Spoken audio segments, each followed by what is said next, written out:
We're good? It's going.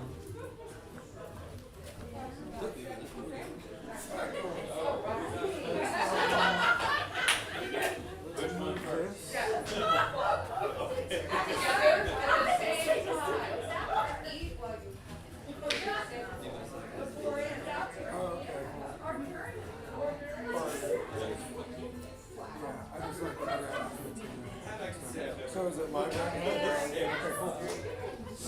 Alexa, turn music off everywhere.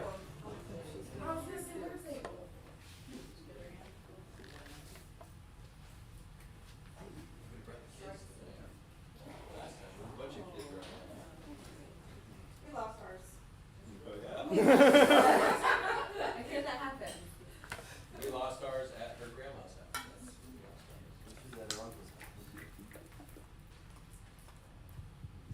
Really quiet, Robbie. All right. Hello, everyone. Thank you for showing up. Oh, sorry. What was that? Oh, hello. Thank you for showing up to another installment of The Human Narrative here at Rad Inc. in Melbourne, Florida. I am Robbie Rapole, and this is Chad Talley. Well, he is, depending on where you're looking. He is the brilliant mastermind behind the idea of the human narrative. He is the feet to the pavement when it comes to me being stuck because I'm scared. He does the things that I'm scared to do, so that way I have no excuses. And then in turn, it gives him no excuses because then he gets thrown in the mix of this shit. So we come and do these things. They're called the human narrative. It's where everybody sits around and absorbs other people's stories and perspectives on life. But there's a couple cool parts about the night. So it starts with a word. Every night starts with a word. And that was one of Chad's things. He's like, we're going to have some speakers and, we pick a word, we pick a topic. Actually, it started as a topic and then it just turned into a word because it just seemed right. We didn't even have a discussion about it. It just kind of happened. Yeah. And so we come up with a word. And last Human Narrative, we came up with resistance. Actually, Karen did. No. Wait. Kathleen did. Oh, shit, Kathleen did.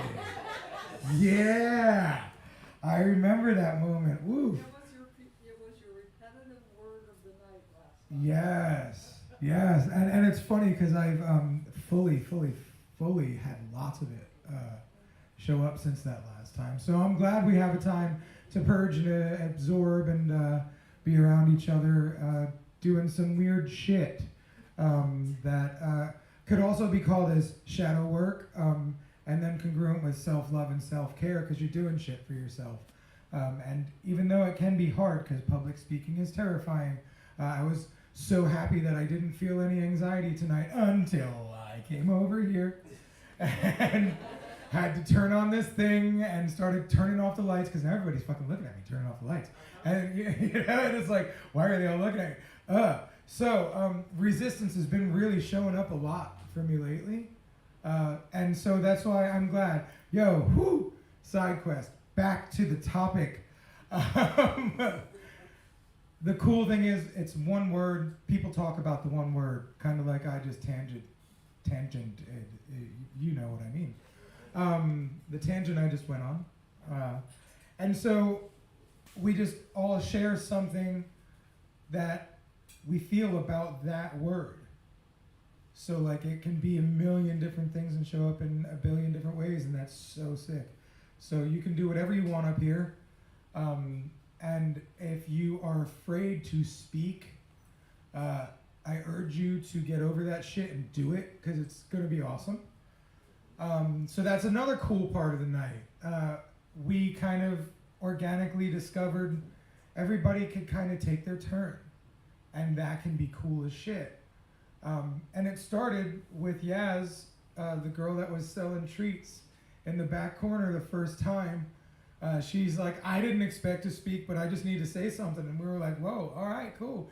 And then we started letting people speak after us, and then it just kept turning into more and more people wanting to speak, and almost everyone spoke last time we had this. And so I urge you, if you feel a pull to get up and speak, we're all terrified. Like I said, I was so proud of myself, and now I'm heartbeat thumping, you know. But the cool thing is, I do this, and we do this, and we all do this together.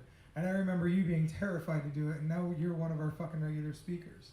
So, like, that's Mrs. Kiki Poirier. Actually, that brings me to our lineup of regular speakers. Chad Talley, of course, the man in the chair, but also the man making things happen, feet to the street. I like that. Kiki, the wonderful, notorious Kiki, who I met her at a tattoo consultation, and we realized we were like soul family and shit. And then she introduced me to more of my soul family, Mr. Scott Donnet, a dude that helps me with a lot of shit, all inside of a Cracker Barrel. Every Tuesday. But those are humans that I met through this wonderful thing called the Way Through Workshop, which is similar to this room, just a lot different. There's a lot more targeted activity in there, and I just kind of like, let everybody off their chain and see what happens. So similar but different. But they do this thing that they've been doing for 30 plus years, and it's just this amazing work that you can do internally on yourself. Like, they helped me make peace with losing my leg, and it was a really wild experience.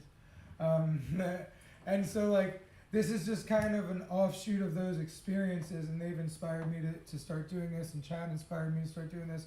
So, like, I thank everyone in the internet world and everyone that shows up here every time. Fuck, man. My biggest concern was nobody would show up, and now I just know we're always gonna fucking at least have a nice, full parking lot, and we're gonna sit here spending a lot of time talking, and it's a beautiful night. So I am sad to announce that our usual cameraman, Zach Hendershot, and also regular speaker, even though he shows resistance every time. I kind of made him be, and he doesn't. So I did to him what Chad did to me. Hey, thanks for that tool, and then I had someone come up to me right before. I can't even say your last name, but Karen. Zaccaroli. Oh, I wasn't far off. All right. It just sounds so fun. I wasn't sure if it was that fun. Karen was afraid to come up one time, maybe because I might have got her too stoned. Maybe because it's just scary to come up and talk. But then she asked me to sit in front of her the next time she came, and she poured her heart out.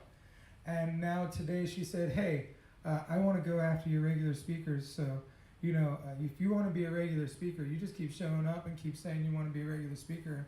Party, you're in our Facebook speaker group. And that's the cool thing about this, like, everybody that doesn't expect to do this kind of comes and has fun doing it, or gets scared doing it, or both. So I've rambled on a lot. I've got a lot to say tonight, so I feel that I've been going through a lot of wild healing lately, so it's an interesting thing. Huh? Fuck, he's sick. I rambled. Man. So, Zach is sick. And it's funny because, like, this is the one resistance he gets to actually use. Yeah, he's just sick. He's been really bad sick, not been able to work at all this week. So, well, like, as much as he'd like to. So, yeah, he is no good. Right? What the fuck am I saying? Yeah, my man, baby boo Zach, I love you. I'm sorry you're not here with us. And if you're watching, I know it's killing you to see the quality of the video. Like, dude, he was texting me and he's like, I'm so sorry, man. We really need it, and I'm like, no, dude. It's like we got Chad. We can live stream. He's like, I know, but I feel like I'm letting you down. So Chad, Zach, you're not letting anybody down, baby.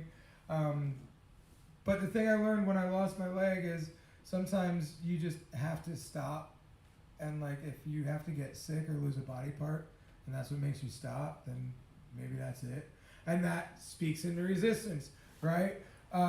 So I think I'm gonna go ahead and let Chad start this night off with his concepts, thoughts, feelings, and stories about resistance. Ladies and gentlemen, Mr. Chad Talley.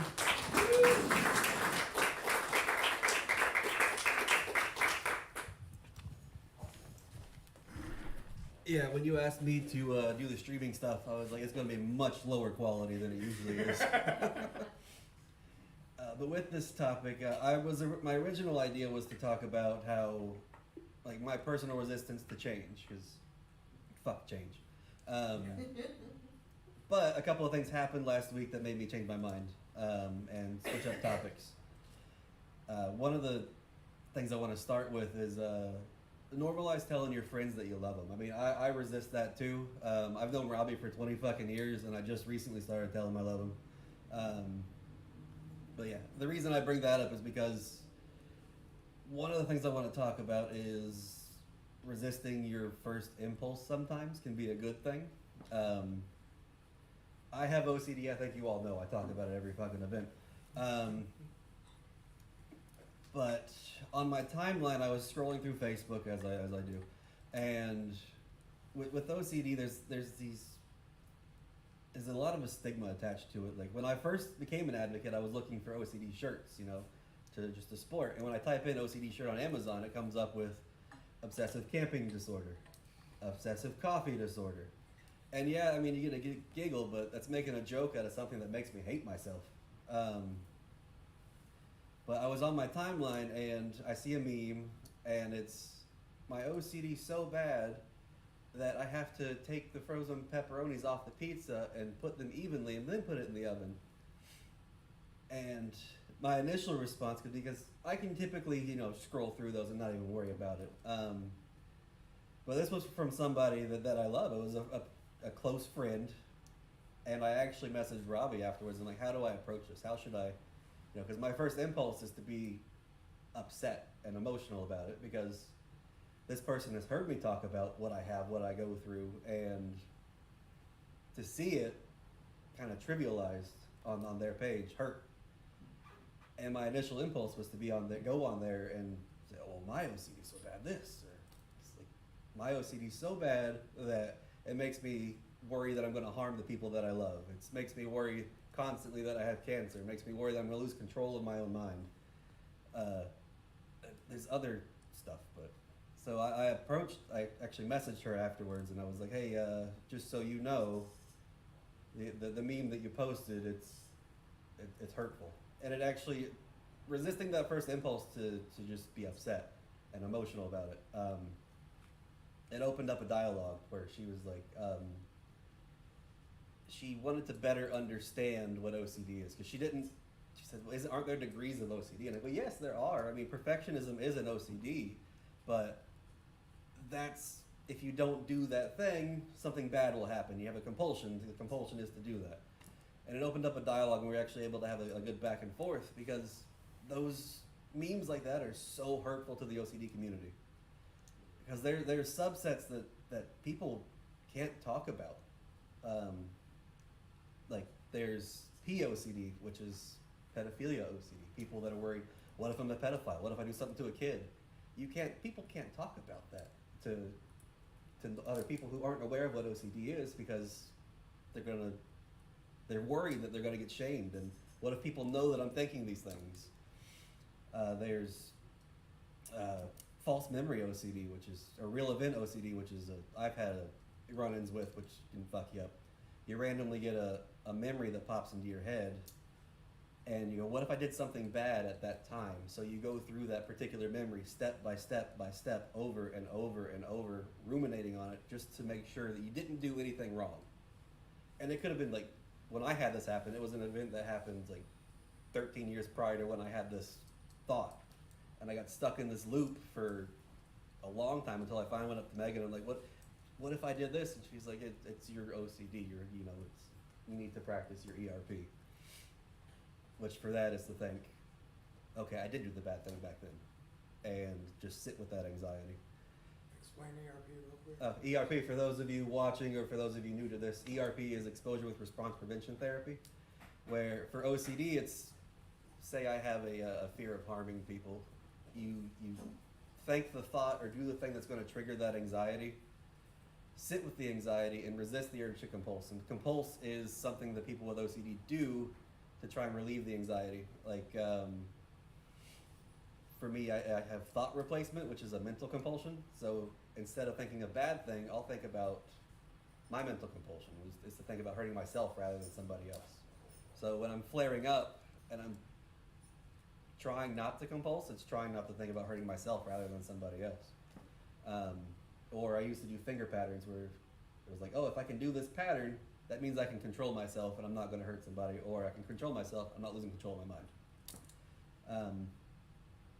But yeah, so resisting the urge to be upset and everything about it opened up a dialogue, and I was better able to, I don't want to say educate, but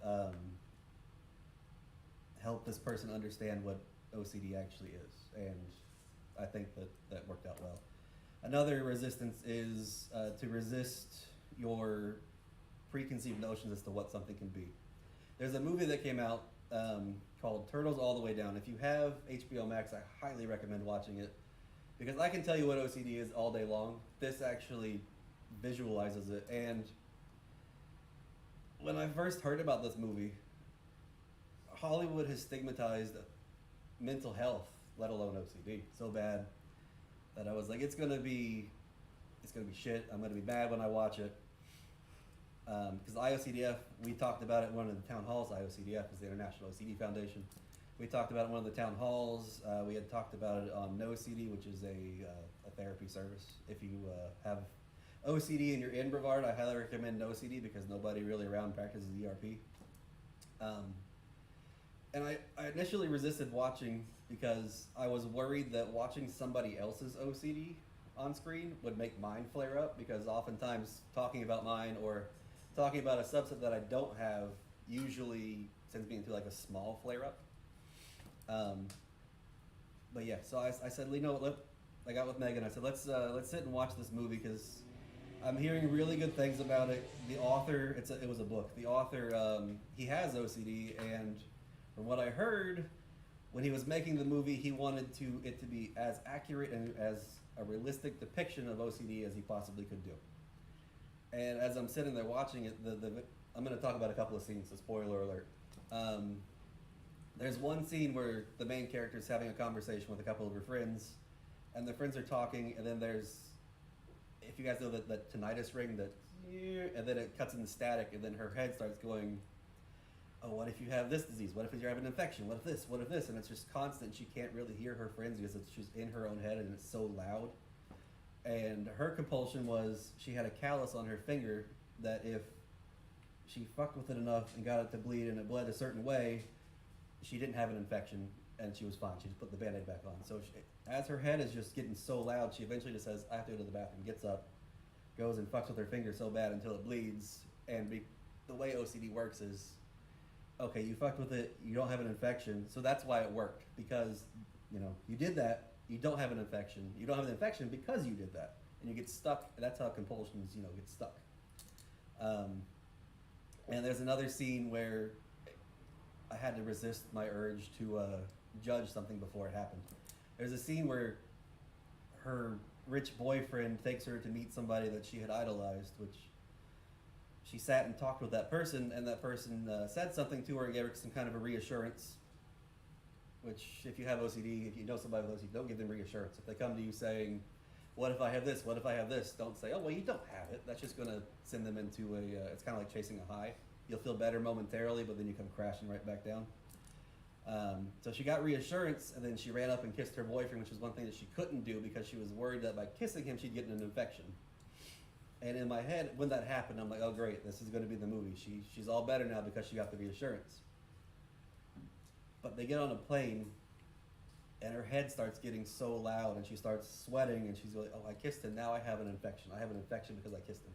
Over and over and over, and she's stuck in the plane with him, having these thoughts, and he's trying to have a conversation with her, and her head is just so loud, and she can't focus on what he's saying. And I'm like, I've been there. Not with that kind of a contamination OCD or like a health OCD with like that particular one, but with harm OCD. Like, I've been stuck in my head, what if you hurt somebody, what if you hurt somebody, what if you hurt somebody, and I haven't been able to focus. But I didn't realize in the moment that that's what they were trying to portray, was her getting reassurance. The high that comes with that, being able to feel like you can do whatever you want. Like, she ran up and kissed him because she got the reassurance, she felt better. And then it shows the immediate crash and how hard that crash can be if you're not used to it. But yeah, it was a great portrayal of OCD, and it opened up a dialogue with me and Megan afterwards, and I was like, that's me. That's what I go through when I have a flare-up. I mean, I can tell you all day long, but when you actually see it happen and you see somebody going through the flare-up and you hear their thoughts and don't just hear somebody talking about their thoughts. And she was able to tell me, like, I go through some of that stuff too. And it was like, I better understood some of the stuff she goes through, and she better understood some of the stuff that I go through. So resisting urges to have preconceived notions and resisting the urge to dive into your first impulse is what my resistance talks are about today. That's all I got for you.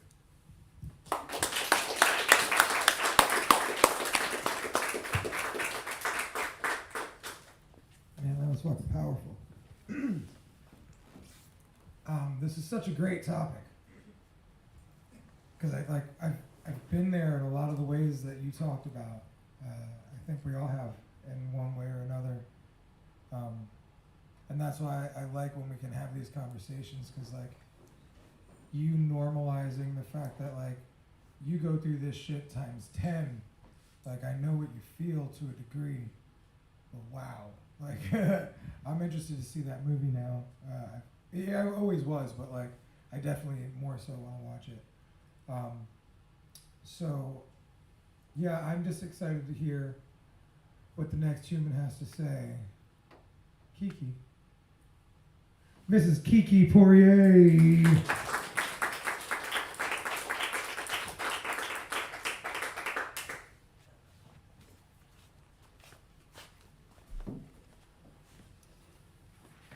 I didn't bring any notes this time. Thanks. Way less stressful. So mine is also on resistance to change, but a little bit different. I used to be really resistant to change, and I think my exact words were also "fuck change." So very accurate. I was, I think over the course of the years, I realized recently what it was, and consistency was safe. So when you have a lot of trauma and having that routine, it's like, okay, I know what's coming. I know it's going to be here, here, and here. Even if it's, such and such is going to be mad. That's routine. It's safe. It's consistent. So I hated change. So what had happened was I got a text message on like a Tuesday from my brother. At the time, he was 20 and I was 22.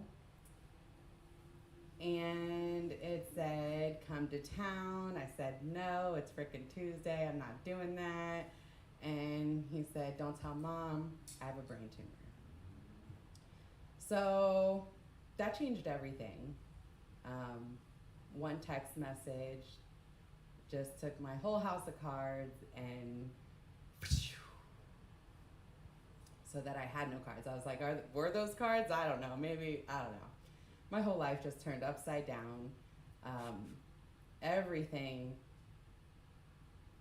that was safe and routine, including an affair that I was in, just fell apart. So I had to gather up whatever.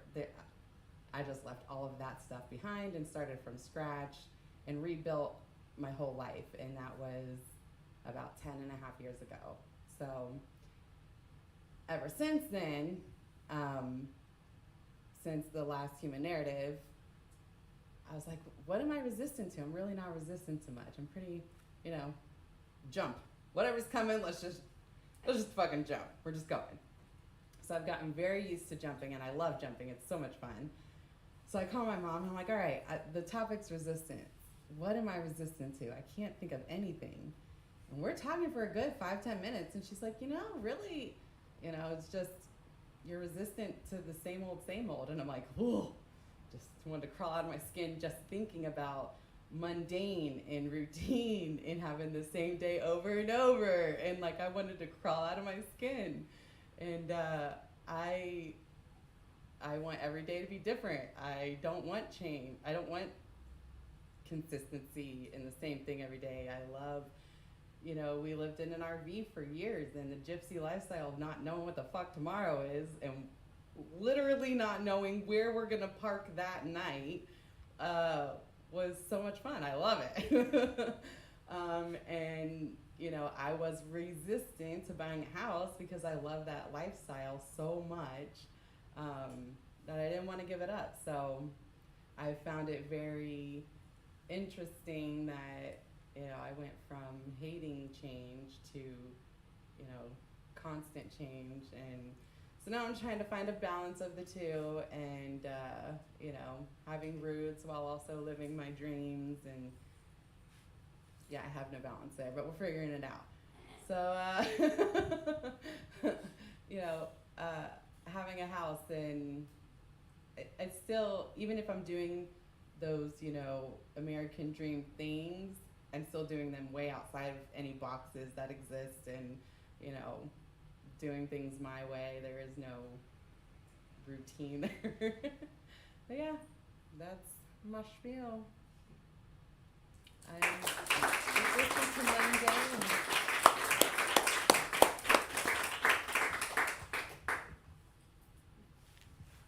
I can so relate to that, and I can also say that I attended a sweat lodge in your backyard, so there is nothing mundane about your life. Yeah, I feel like I can really, I'm with that one, but at the same time, I have gotten to enjoy a routine, which is weird, because I was resistant to what I would otherwise consider boring. But now there's nowhere I can fucking go where my life is boring. So mundane just doesn't even exist. And sometimes I need a little bit of structure to reel me in. So it's always interesting these nights, seeing different perspectives, and also seeing the relatability, but also the polarity. So I was also thinking, David, have you become a regular speaker now? I'm very resistant to that. Honestly, pretty much, he's talked to everyone. Yeah, everyone he's come to, he's talked at. Yeah, and the only one he didn't come to, he talked to me about, and said it impacted him, even though he wasn't there. So so I think David's a regular speaker now.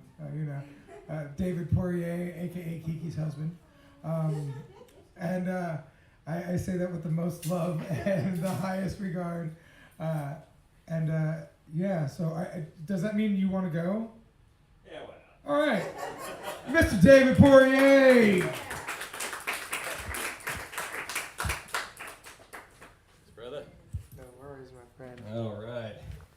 Yeah, I don't know. Yeah, when I got dropped in that regular speakers chat, I'm like, oh shit, because yeah, and I think it's just I kind of like that option to hang back and figure out what I'm going to say on the way down, and I'm not in the lineup, so I can just let people go, and people go, and people go, and then I'm like, all right, I'll finally get up there. But this was fine.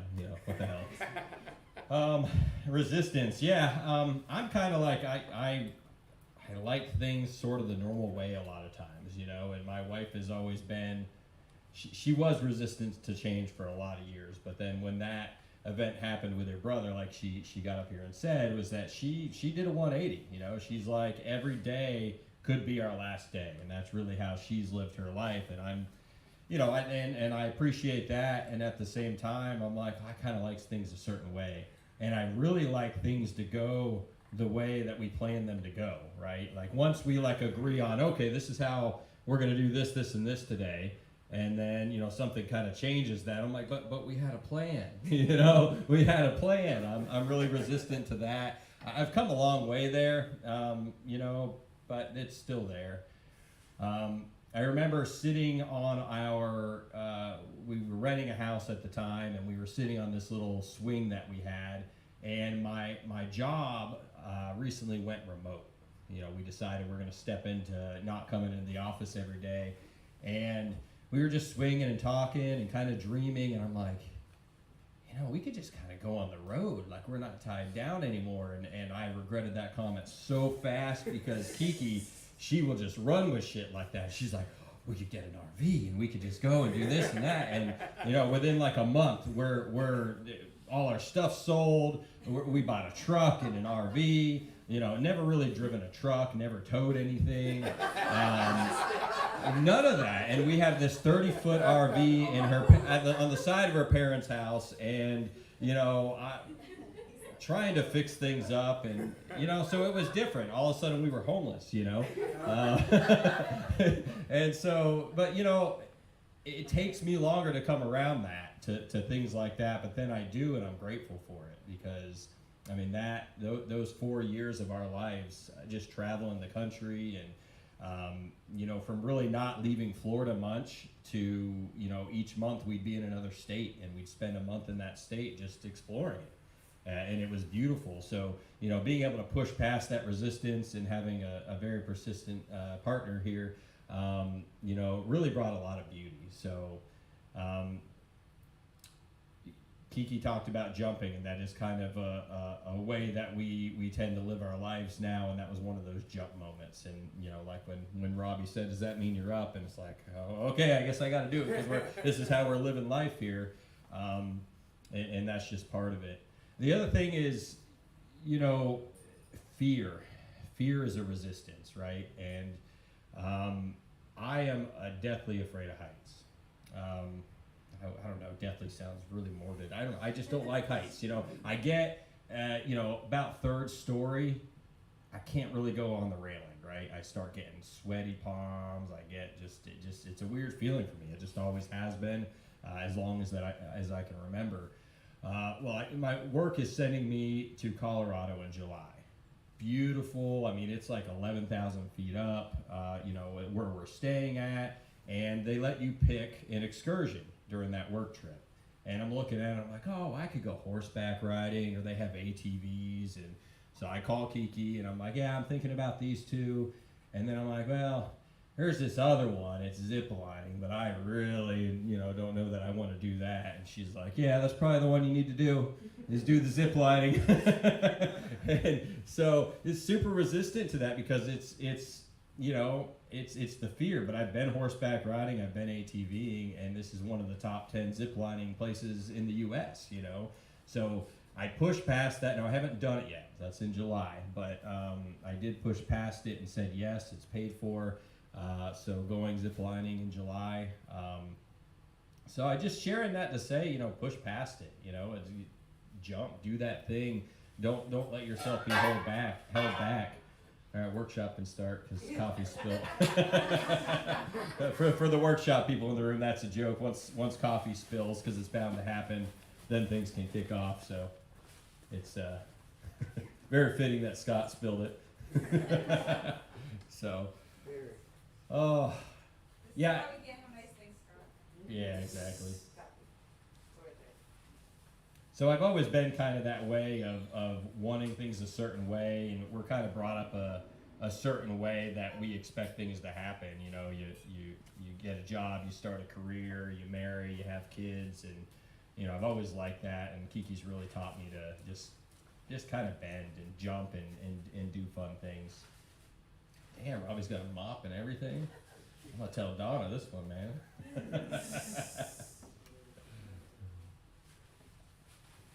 The other thing that I found, just keep it on the topic of resistance, even though this is so interesting over here, than mopping the floor and cleaning the coffee. It's like, we gotta make sure they do it right. Like, you got a really good technique going on there, Yeah, I feel like teamwork, man. Never seen us spell Hey, I haven't either. They got paper towels and a mop, and then we have a third person involved. I mean, this is just. Artists, man. We're fucking artists.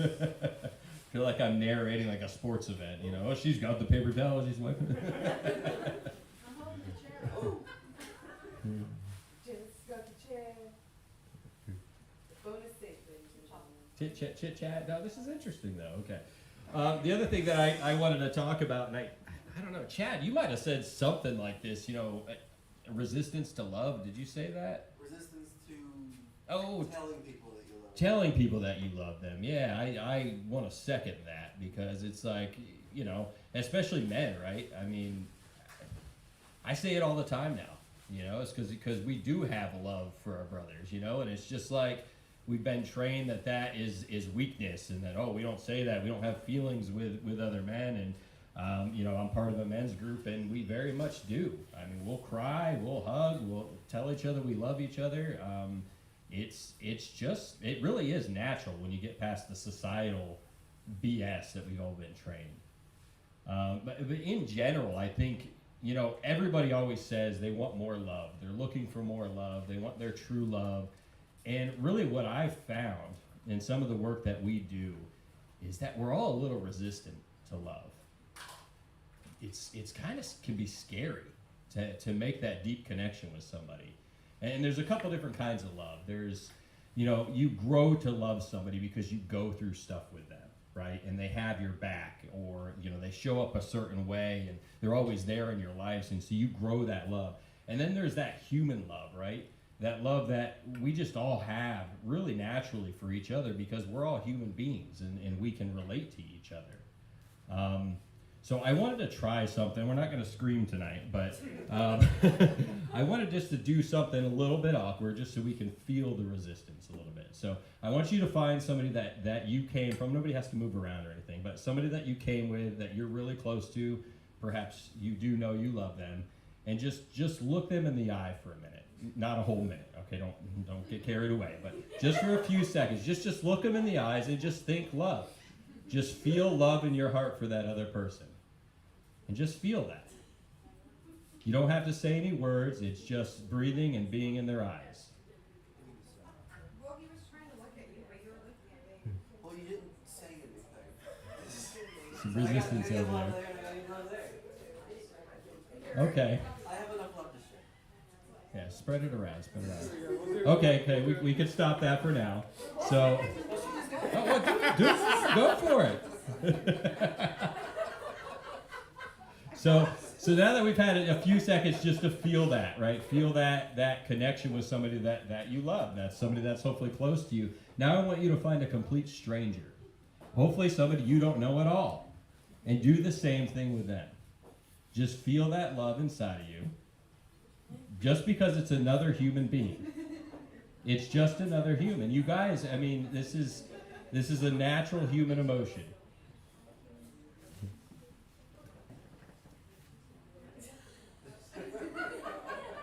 Lots of giggles.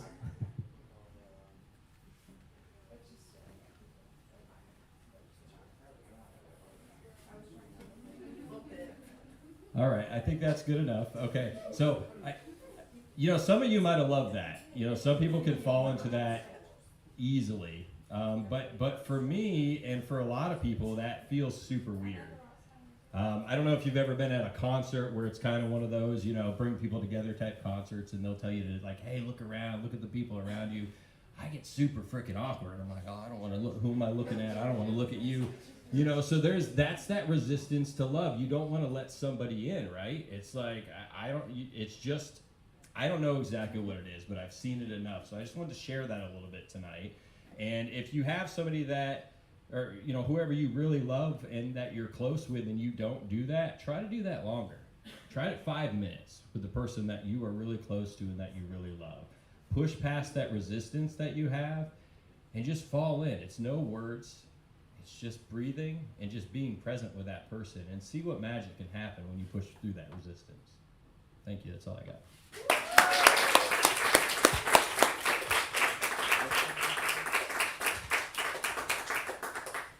Yeah, that one definitely relates. Hard as fuck. It was weird for me to look around and do the love thing. Like, I knew I was catching you back there. I couldn't really see it because the light, and I was kind of happy about that. You know? Like, all right, we feel this. All right, look, can we fucking move through? Fuck shit, just stop. You know, like, and like, I'm the fucking love guy. I have a heart tattooed on my fucking face. Love was my literal brand for years. Like, it was a heart that said love inside it, and it had my name under it real small. Like, love was, I know it's my fucking center. It's like the root of all good. It's the root of all healing. And it can be a really hard place to be. You know, resistance to love has been brought up a number of times, and it fucking hits me like hard because I still don't tell my homies I love you every single time because I don't know if they're those homies.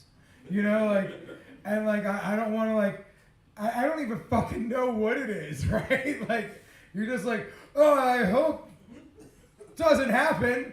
You know, like, and it's like something so ridiculous, or like, and when you if your friend would say, oh, I'm so worried about this happening, you'd be like, oh yeah, that's really not a big deal, dude. Don't worry about that. You know, like it's not a big deal. It's actually really cool to tell your homies you love them.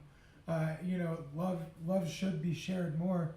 I don't understand why it's not more natural for us, but I know I have a lot of hate indoctrinated in me, mixed with natural anger.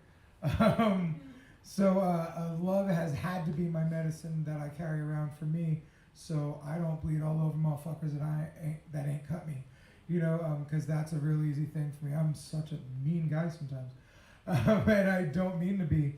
And it's usually an indicator that I'm resisting something, some sort of change, some sort of new something that God knows what fuck ever, everything always changing. All at once, I think, is what I experience regularly, but it's the volume's up very loud for me lately on the resistance and the things. So tonight has been really cool already for me. And so I'm going to bring up my next, one of my favorite humans ever, the man that helps me fix all the problems right inside of the Cracker Barrel every Tuesday, Mr. Scott Donnet.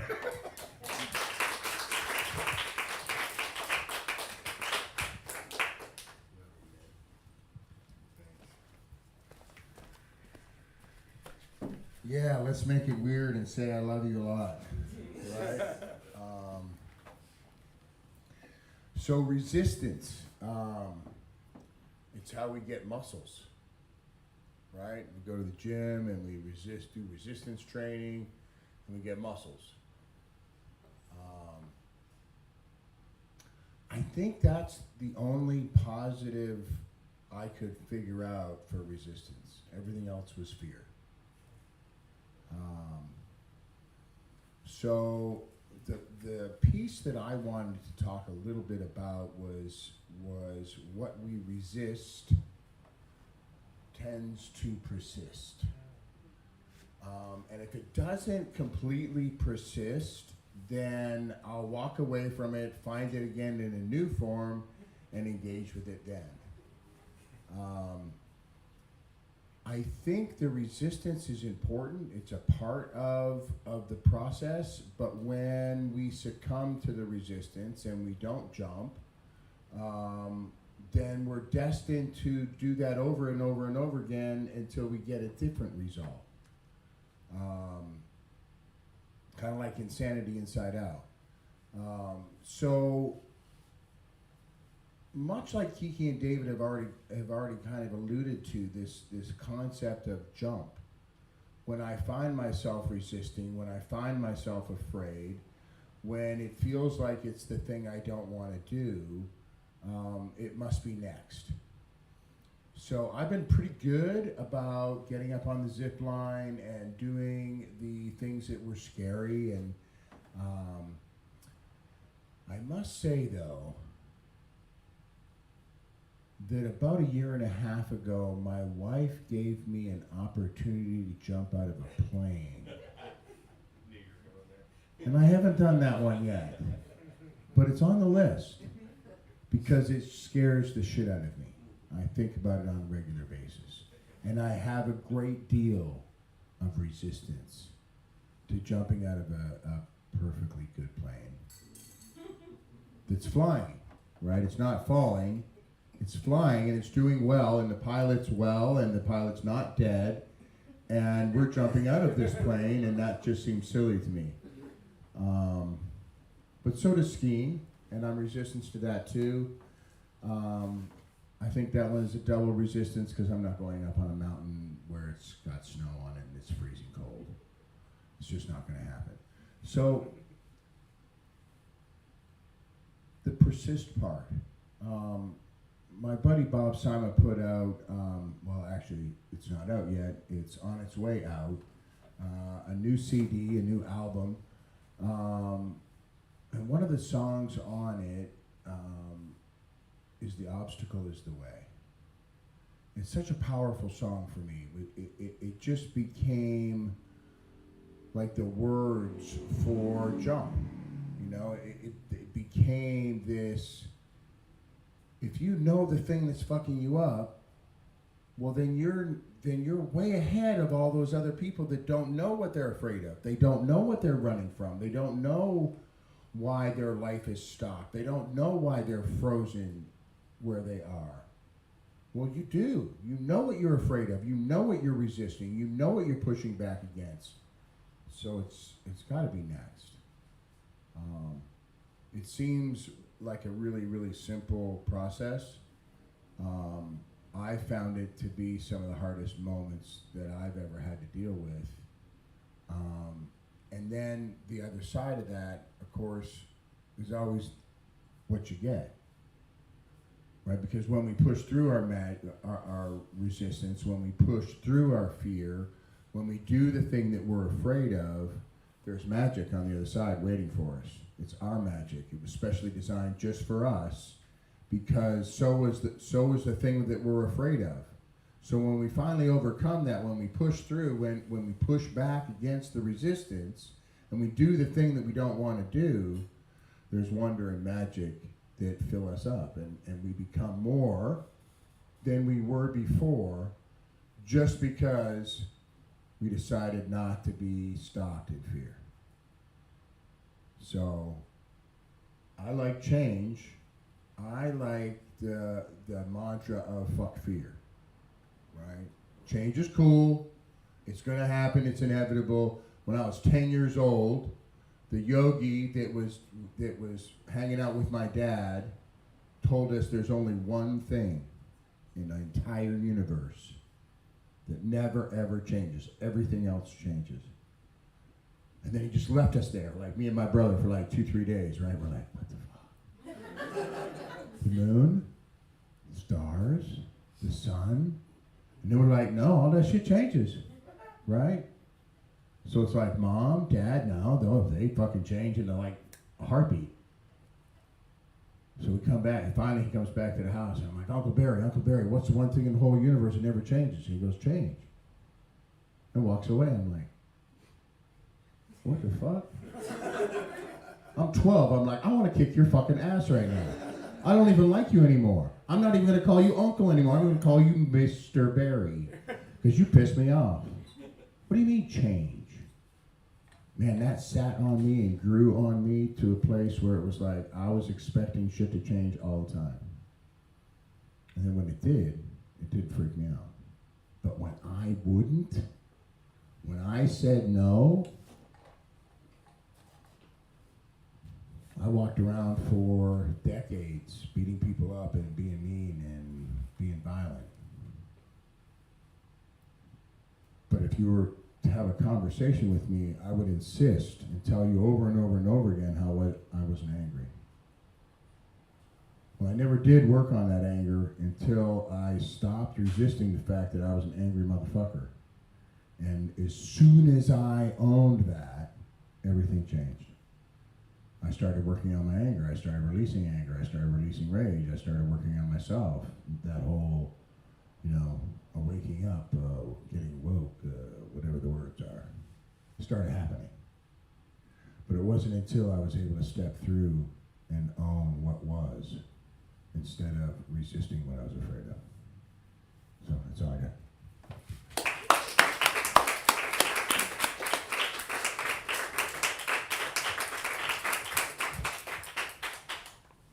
do be an angry motherfucker too. That's one of the things I resist a lot. I've been resisting that a lot lately, and I've been really angry lately. Ha ha ha. I actually believe every word you say. I might leave. I'm chasing me down. And that's one of the things I'm afraid of is having my anger scare people away. I'm real good at being angry, and I know how to scare people. And for some reason, that's a fucking default setting on me that I'm trying to work through. So yeah, it's interesting seeing somebody that you don't view as an angry person talk about their, their battles with anger. The humanity of being human and like getting angry and shit. The double-edged sword, the gift and the curse of being a big dude, because when you're a big dude, it's easier to use anger, because like they don't want you to get scared, so just do the thing they don't want, and or scary, they don't want you to yell, like, so now I'm big and scary, and now I win, and now my fear wins, and now I make everybody feel bad, including myself. So like, it's a really weird thing. So anybody that's ever felt or dealt with anger personally, probably related to that shit. Which has nothing to do with our next speaker, as far as I know, but you might be an angry motherfucker. I don't know. Miss Karen Zaccaroli.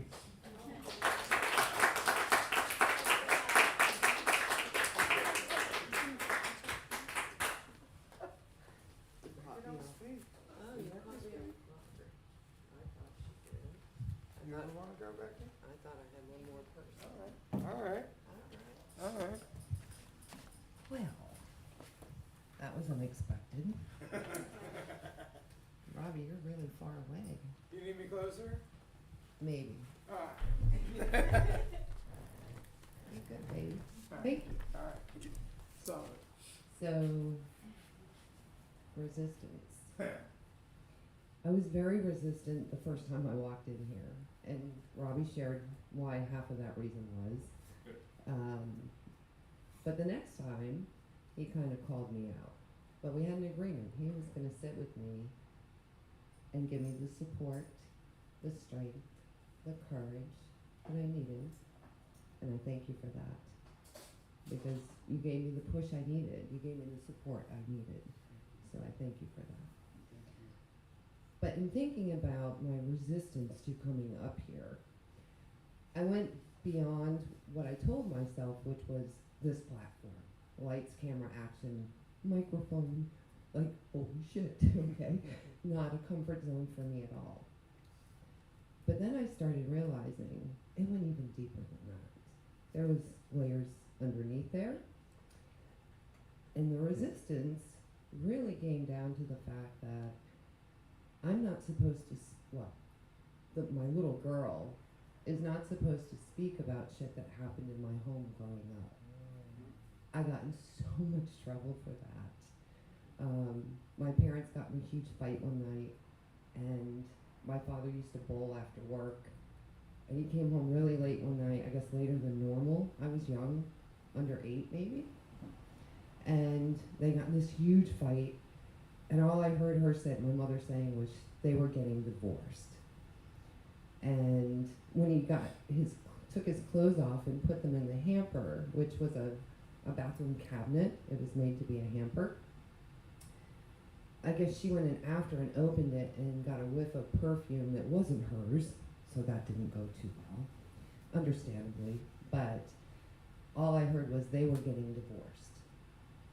And I was like, cool, who am I going to live with? Which one of these crazy people do I want to live with? And I went to my grandparents the next day, my favorite grandmother's house, which was my mother's mother. And she watched me, and before I got picked up, I told Grandma that Mom and Dad are getting divorced. Yeah, Dad came home drunk last night, and his clothes smell like perfume, so Mom said they're done. And, well, it was true. That's what happened. Well, when Mom came back to pick me up, as we were walking out the door, my grandmother says, "So, I hear you're getting divorced." That death stare. I was like, oh, I felt that. You know, she just stared me down. I was like, oh shit, I'm in trouble. She sent me out to the car and told me to wait for her. And now, mind you, this is back like in the 70s, right? We didn't have air conditioning. It was hot. It was summer. Because I remember the windows open in my grandparents' house. And you could hear neighbors 3 or 4 doors down. It was in the country, so you could hear everybody talk outside. So I got to the car and I rolled down the window. That tells you it was a long time ago, too. No AC in there. And I'm trying to listen to see if I could hear what's being said in the house. And I could hear voices but couldn't make it out. And then the back door opened and Godzilla walked out. She was so pissed that I told they were getting divorced. So when she got in the car, she told me, roll up your window.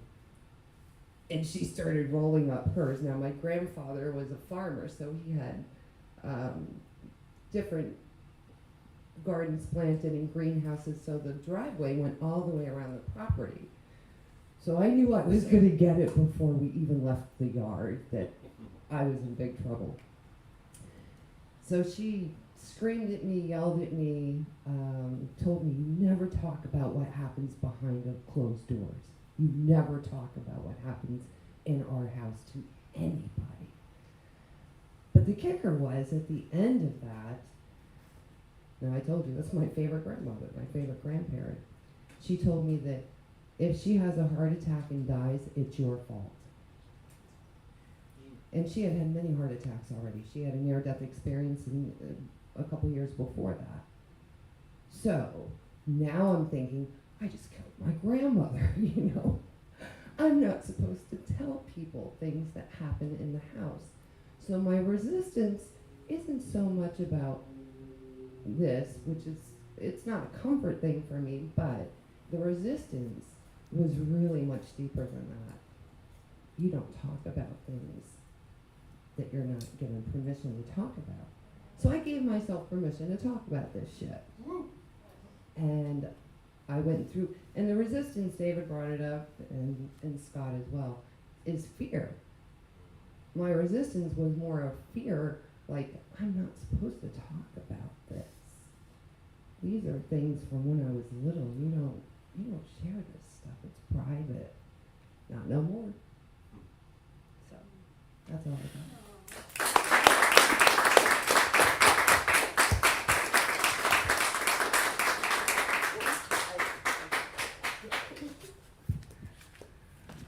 Oh, wow.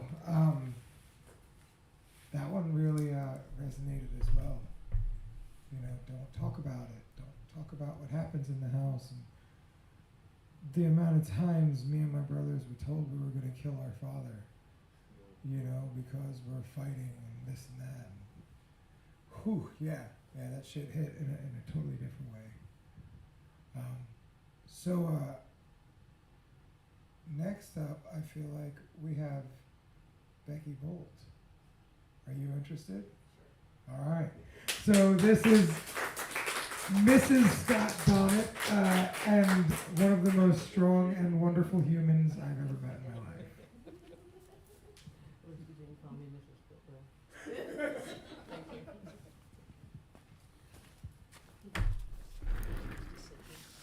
You can sit or stand.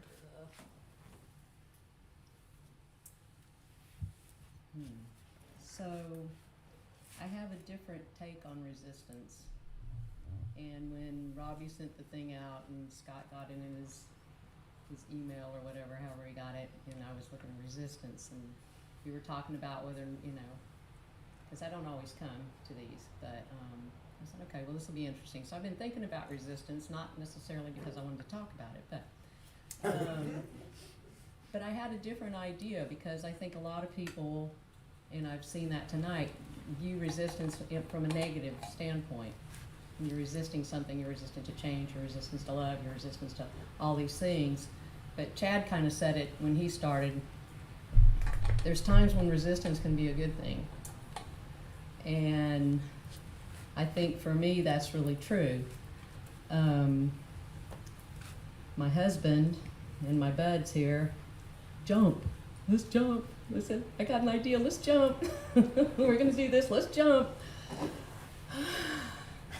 My resistance and what comes to me when that happens, and I hope that it brings, at least for Scott and me, some balance, and I think David and Kiki experience this too, because David and I are a lot alike. When I hear jump, the next thing that comes to my brain is look before you leap. Okay, look before you leap. A little bit of resistance for me is a good thing, because no matter what you do, there are consequences to every action. Not always bad consequences, not always good consequences, but something's gonna happen.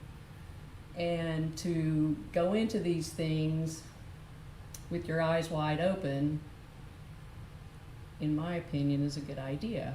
And I get that's fear, and that's another bad word that I've come to learn in a sort of a weird way, not to push away so much. One time I was doing an Find Your Animal Totem workshop with my dear friend Pat, and my animal totem that I got, and I'd already had a couple before that, but the animal totem I got was a rabbit. And I got a rabbit. A rabbit came to me, and I was like pissed. Rabbit, oh my God, they're just little, everybody tries to eat them. They are scared. Rabbits are the mammals of the chicken world, right? So, rabbit.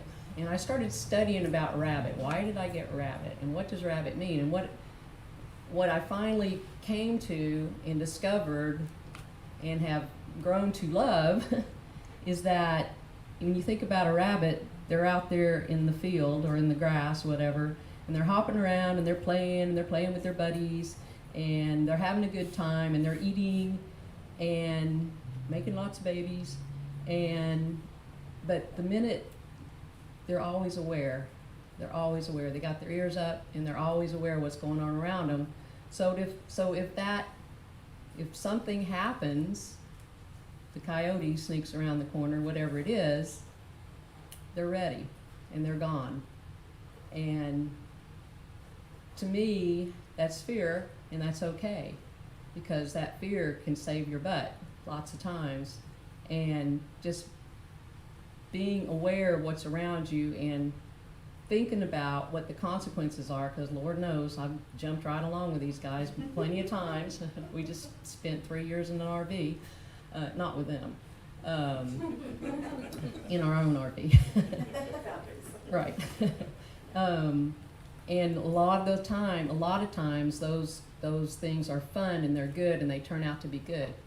But again, I just like to always remember, before you jump, just look before you leap. That's what I got.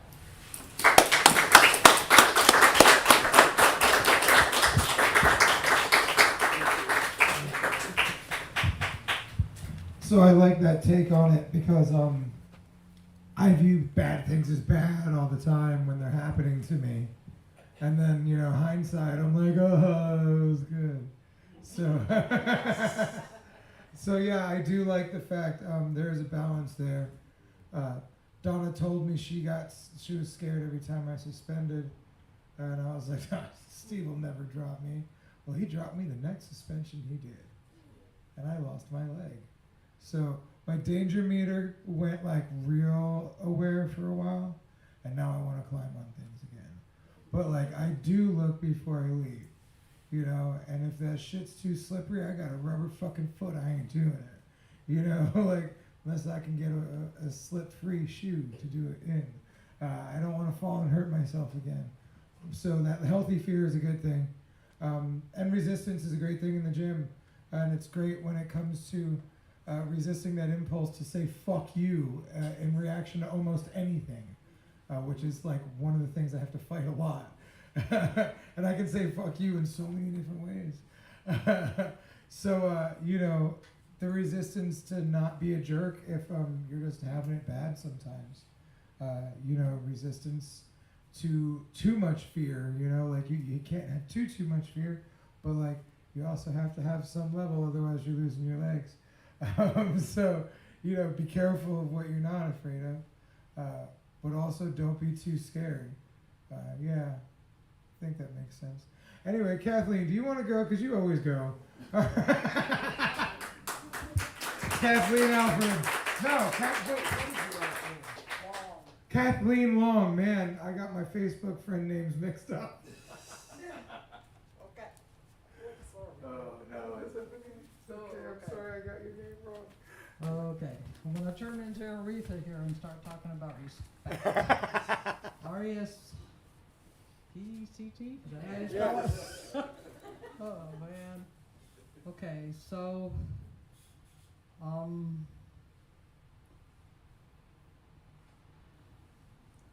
you gotta respect resistance. You gotta have respect for it, because it's your teacher.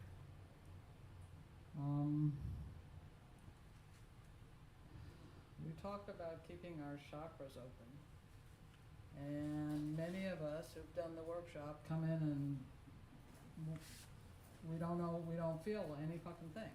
We're like, and Art used to say, well, you gotta open your gut up so you can sense and feel. And when your gut goes like this, that means your innate body system is telling you something. And we talked earlier about the concept of love and why it's so hard to come and to receive love. Well, think back to like your first crush in kindergarten on that little boy or little girl who annihilated the shit out of you. But you loved them. So love becomes a place where we get hurt. It also is a place as you get older and older and older, you decide you're in love with somebody, and then you take it into the physical aspects of your life and you end up with a baby that you're not ready to take care of and those kind of things. So we run from that. And so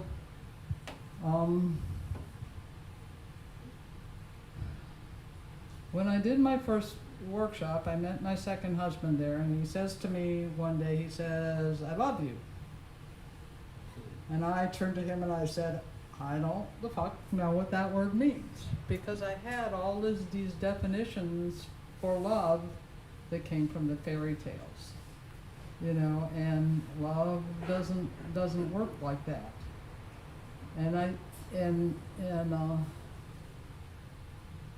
So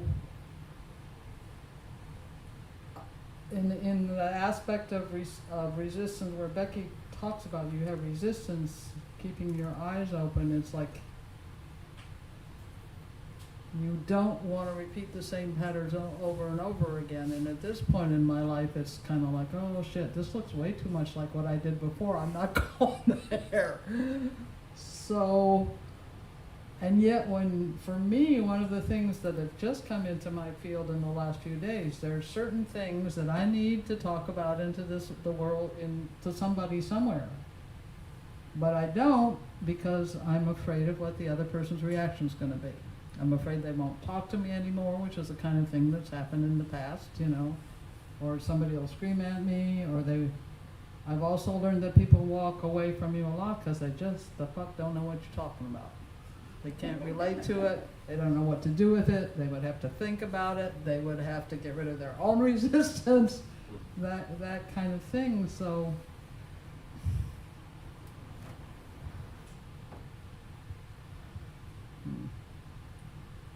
my mind went somewhere else. It does that a lot. Oops. So resistance to me is a feeling. It's a feeling, a way to describe feelings. It's like when people get up on stage, which I've done in acting classes and stuff like that, and the person in charge will go, well, what are you feeling? And we go, you don't have any words for it. And fear and love are the two things that are talked about as the only feelings you have, but there's all these different variations of that. And I think it's important to just every moment of your look and see what's going on. And look for the little messages in all these feelings that you have. And oh, now I remember what I was starting to say. So these places where I am afraid to go to talk about certain things, it's because it looks on the outward thing like a place I've already been before, where it didn't work when I talked about that stuff before. But then I'm like, but God keeps putting these people in my life, these people in my life. And I am deciding that they're going to react to me like all the people in my past did, when they're really new and different people. So in my places of fear, I don't even give it a chance, and I don't even try, and I shut myself down. So that is a place of where I need to make friends with my resistance, and also, because I'm a grown-up now, I know that sometimes when I say something, somebody will walk away, and it's not the end of my world.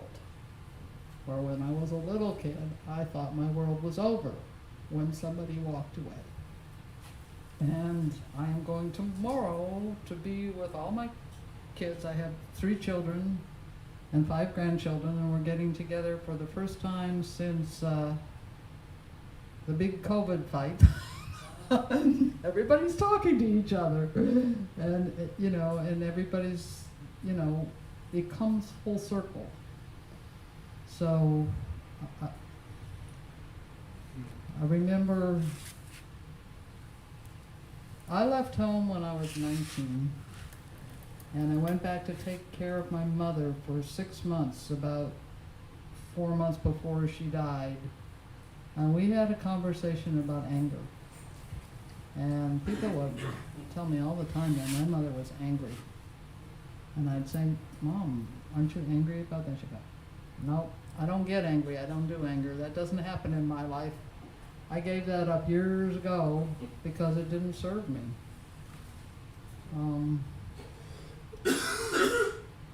And we had a lot of conversations about it where I said, you do get mad sometimes. And I go, Mom, don't you know they're the same things?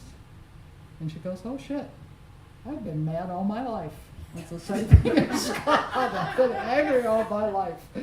I can remember it was probably when I was about, 52, 53, maybe somewhere around that age, I heard my father say, I love you for the very first time. I always knew he loved me, but just to hear those words out of his mouth, I go, oh shit, people can change.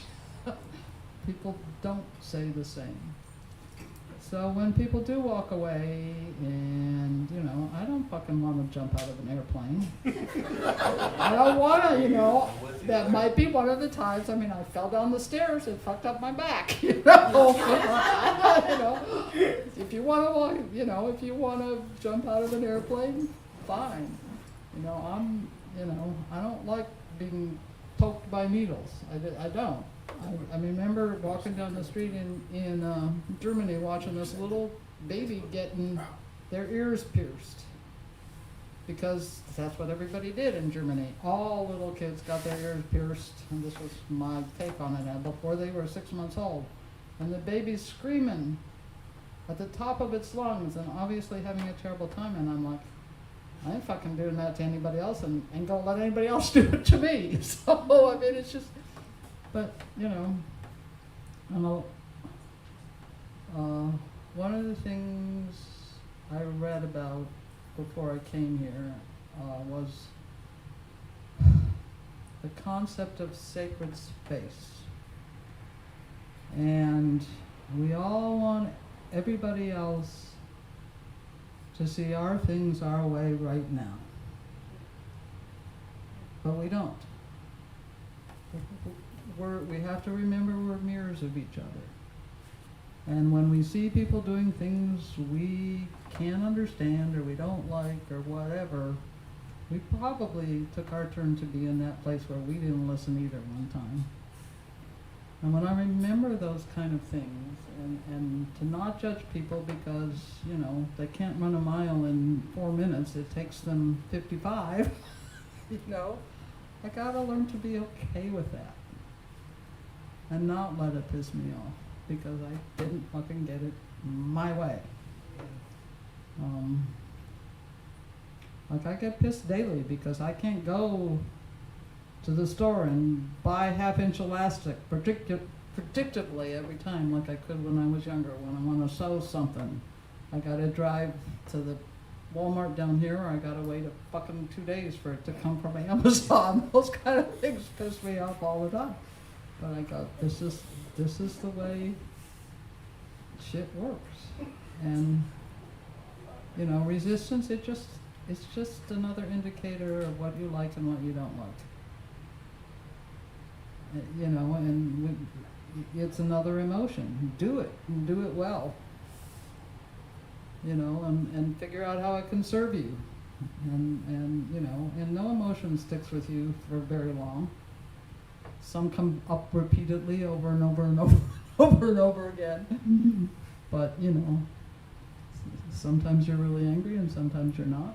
And I can remember the day I thought Scott was going to kill me. So I know the angry one is in him.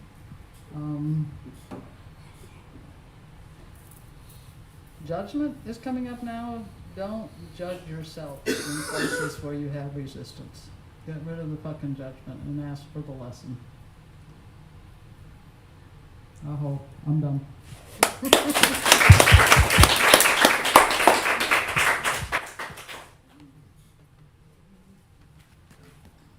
Kathleen Long. Man,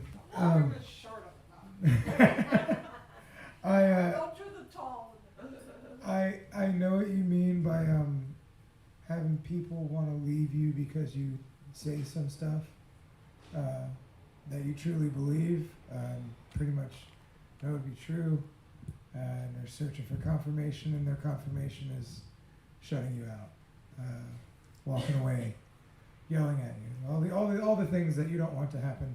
But you know, burn the fucking lasagna, right? Invite everybody over, burn the lasagna, and then we're still gonna fucking eat dinner because we can order pizza. You know, nobody's gonna be mad at you for burning the fucking lasagna. So, like the moments of these emotions that they come, they don't stay forever. I've been inundated with frustration, fear, and anger lately. So like, it's weird that that gets brought up. You know, it's not gonna be here forever. You're just going through some weird shit that's kind of hard to deal with. Cool. Anybody would be in a situation where it's hard.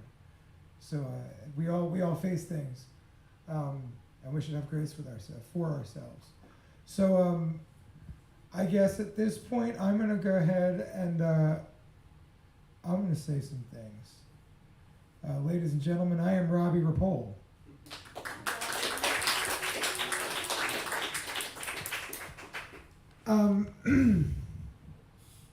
So it's cool because as I'm speaking, I don't even know what I'm saying. It just is coming out as what's supposed to come out. Because I have resistance to planning certain things. I don't plan tattoos really. I don't plan speeches. I don't like to plan events, but I throw a lot of them. So I have people that help me plan and throw events. I don't like doing the business side of the tattoo shop. It's my least favorite side. And I found myself having to just do the things. You know, meet the AC guy, orchestrate somebody else meeting the AC guy, pay the AC guy, you know, fucking answer the phone if nobody's around to answer the phone. Weird things that I used to have huge resistance to, like, I was like, I don't have time to answer the phone, and you have to pay to talk to me. And that brought a lot of pain. So, you know, now I'm resistant to doing stupid things like I'm too good to answer a phone or pick up them up. Which is interesting because, like, as I'm going through those times of, like, knowing I'm wrong, being that person that's too good for this, it was really, I was overwhelmed and I was resisting all the responsibility that I signed up for. So let me tell you about a hallucinogenic journey I just went on via albinous penis envy mushrooms. It was a really weird time, right? And this just happened like last week. So it's a perfect example of the resistance that I constantly face in life. And I don't think I got the message fully that day because it just keeps coming back.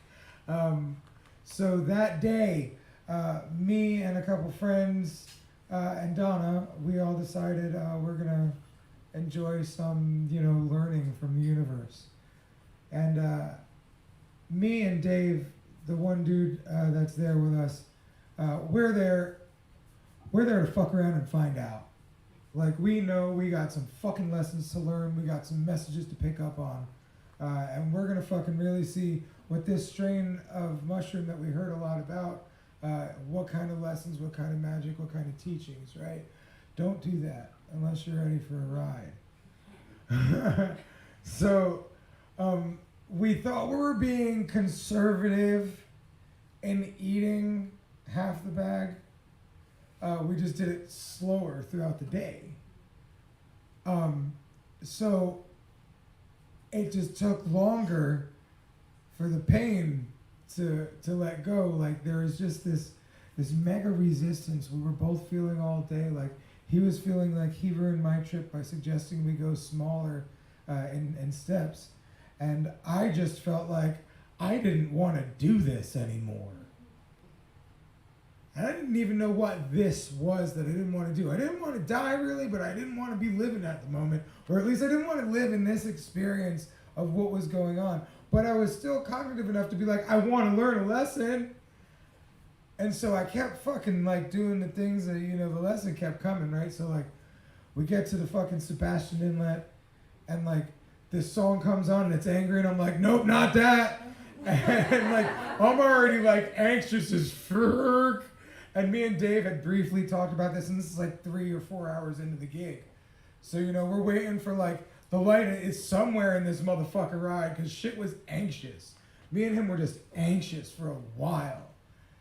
And then, like, we get to the fucking gate, that music happens, Donna just starts kicking in a little bit, because she didn't really take a whole lot. And she starts getting self-conscious, so she tells the guy, all right, sorry, we're not staying. And I was like, no, man, it was the music. So now we're on this weird journey, and she's like, I'm anxious as fuck and hating it, but I'm also, like, secretly trying to giggle at, like, Donna's severe insecurity about the simplest weird things. And then I'm laughing at myself because I also get severely insecure about stupid shit.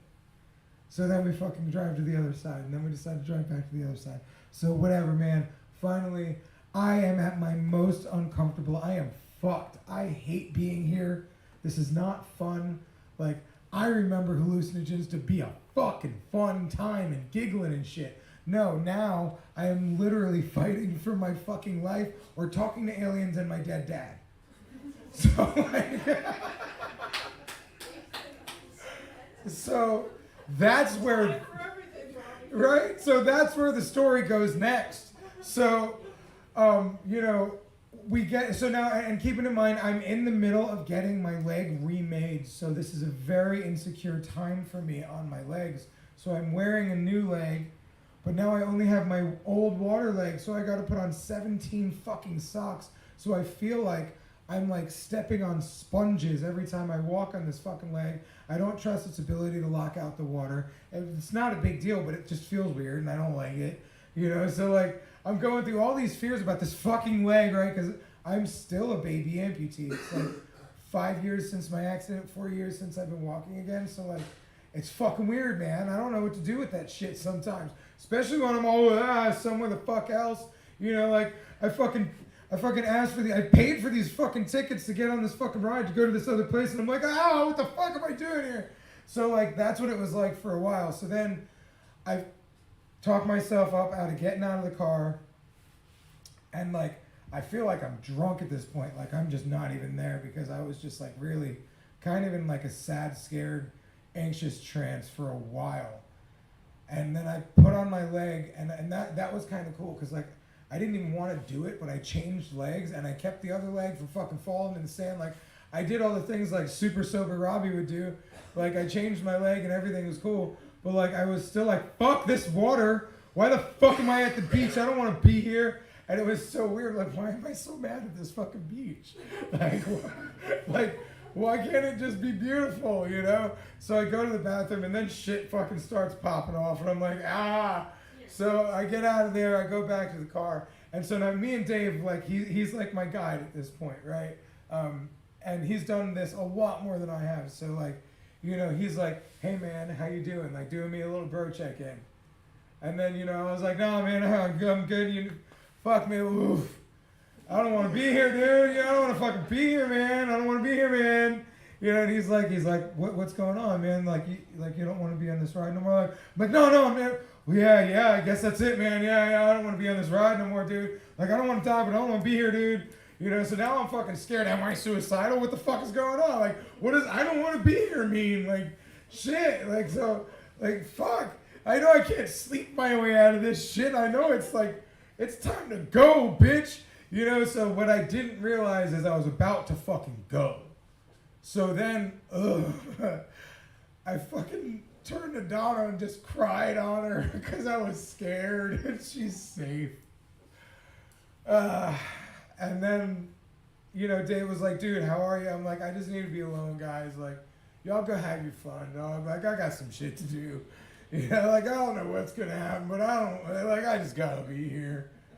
So, like, I'm in my fucking Kia Telluride. I love this fucking vehicle. I just bought it a couple months ago. It's dope as fuck, and it's still new to me. So now I'm in an altered state in a vehicle that's still new to me. So I'm like, what the fuck? I felt like I was on a spaceship. And coincidentally, then the aliens communicated with me. All right? Tell us. I don't know what they said, but we said some shit. We felt a lot of things. I cried hysterically. Oh, the ugliest of ugly cries. It made my little sad, miserable, emo victim heart so happy. I just got to fucking feel so sorry for myself and so scared and so, like, confused. And then my dad shows up. I fucking smell cigarettes. Now I'm crying even more, motherfucker. And, like, the son of a bitch didn't really say shit, and he wouldn't say shit in real life neither, but he said some shit. Like, I felt him there. And, like, I cried through that, and I realized the cigarette smell was the young version of me that needs healing with relations to my dad and myself. So, like, my dad comes in different smells. It's espresso or cigars or cigarettes, and those are always, like, different points and different energy levels. Cigarettes was, like, kind of more scary dad, but also, like, young, fun dad. You know, cigars are, like, older dad, but, like relating, like, to the heart more dad. And espresso is just, like, man, that was basically his thing, so it's just always a good smell, man. It's always good to like, smell some fucking miserably put your hair on your chest fucking espresso. Like, dude would drink it black and then go to sleep.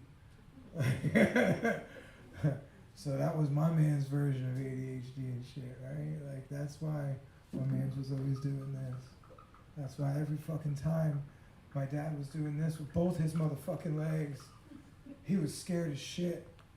He was fucking triggered about something. He was fucking having this emotional response. So this big, strong, fucking beautiful man that was my dad was scared as shit all the time. And his resistance to that was being big and scary. And that's how you got people to listen. And that's how you got your way. And that's how you felt good because you won. And you were on top of the hill because you pushed everybody else off. You're king of the hill, alone. You're still scared because you didn't fix nothing. And so, like, there's this resistance that lies around being the love guy and being this, you know, rad movement sissy that some people would call it, you know, because I cry and I'm in touch with my emotions and shit. You know, and I wear pink and I must be gay because I wear pink and, like, so fucking weird some of the things that people think about me. And, you know, I'm just trying to fucking figure out how to just be happy, you know, like, I'm over here like, what are you looking at, man? I'm just trying not to be mad today. You know, like, I probably wear pink because I need to be sunshine because I'm fucking scared of the dark I bring, you know, and I'm so resistant to my dark side. because I'm a mean fucking dude. I don't like it. And it seems the more I resist that, the more that persists. But then it's like this weird thing. I know my dad would be proud to see me being fucking mean. So it's like, would he really, or was that just his facade? You know, they say when you die, like, you lose all the things that were weighing you down. So when I think about my dad now, I think of like, no, he wouldn't think it was funny for Goofy to walk up, giggle, and then stab you. Which was like a conversation my dad thought was hilarious when you were at Disney World. If Goofy would just come up and just stab you. Like that, my dad thought that was fucking hilarious, just random violence. Like, he was just a very, like, scared, scary, violent guy. And so, like, that was indoctrinated in me. So I try to resist that, but then that comes out, and then I'm more scary, and then more mean. And then, like, I'm just like, fuck, I need more mushrooms. Yeah. So, spent a lot of time unpacking that with my dad after the aliens.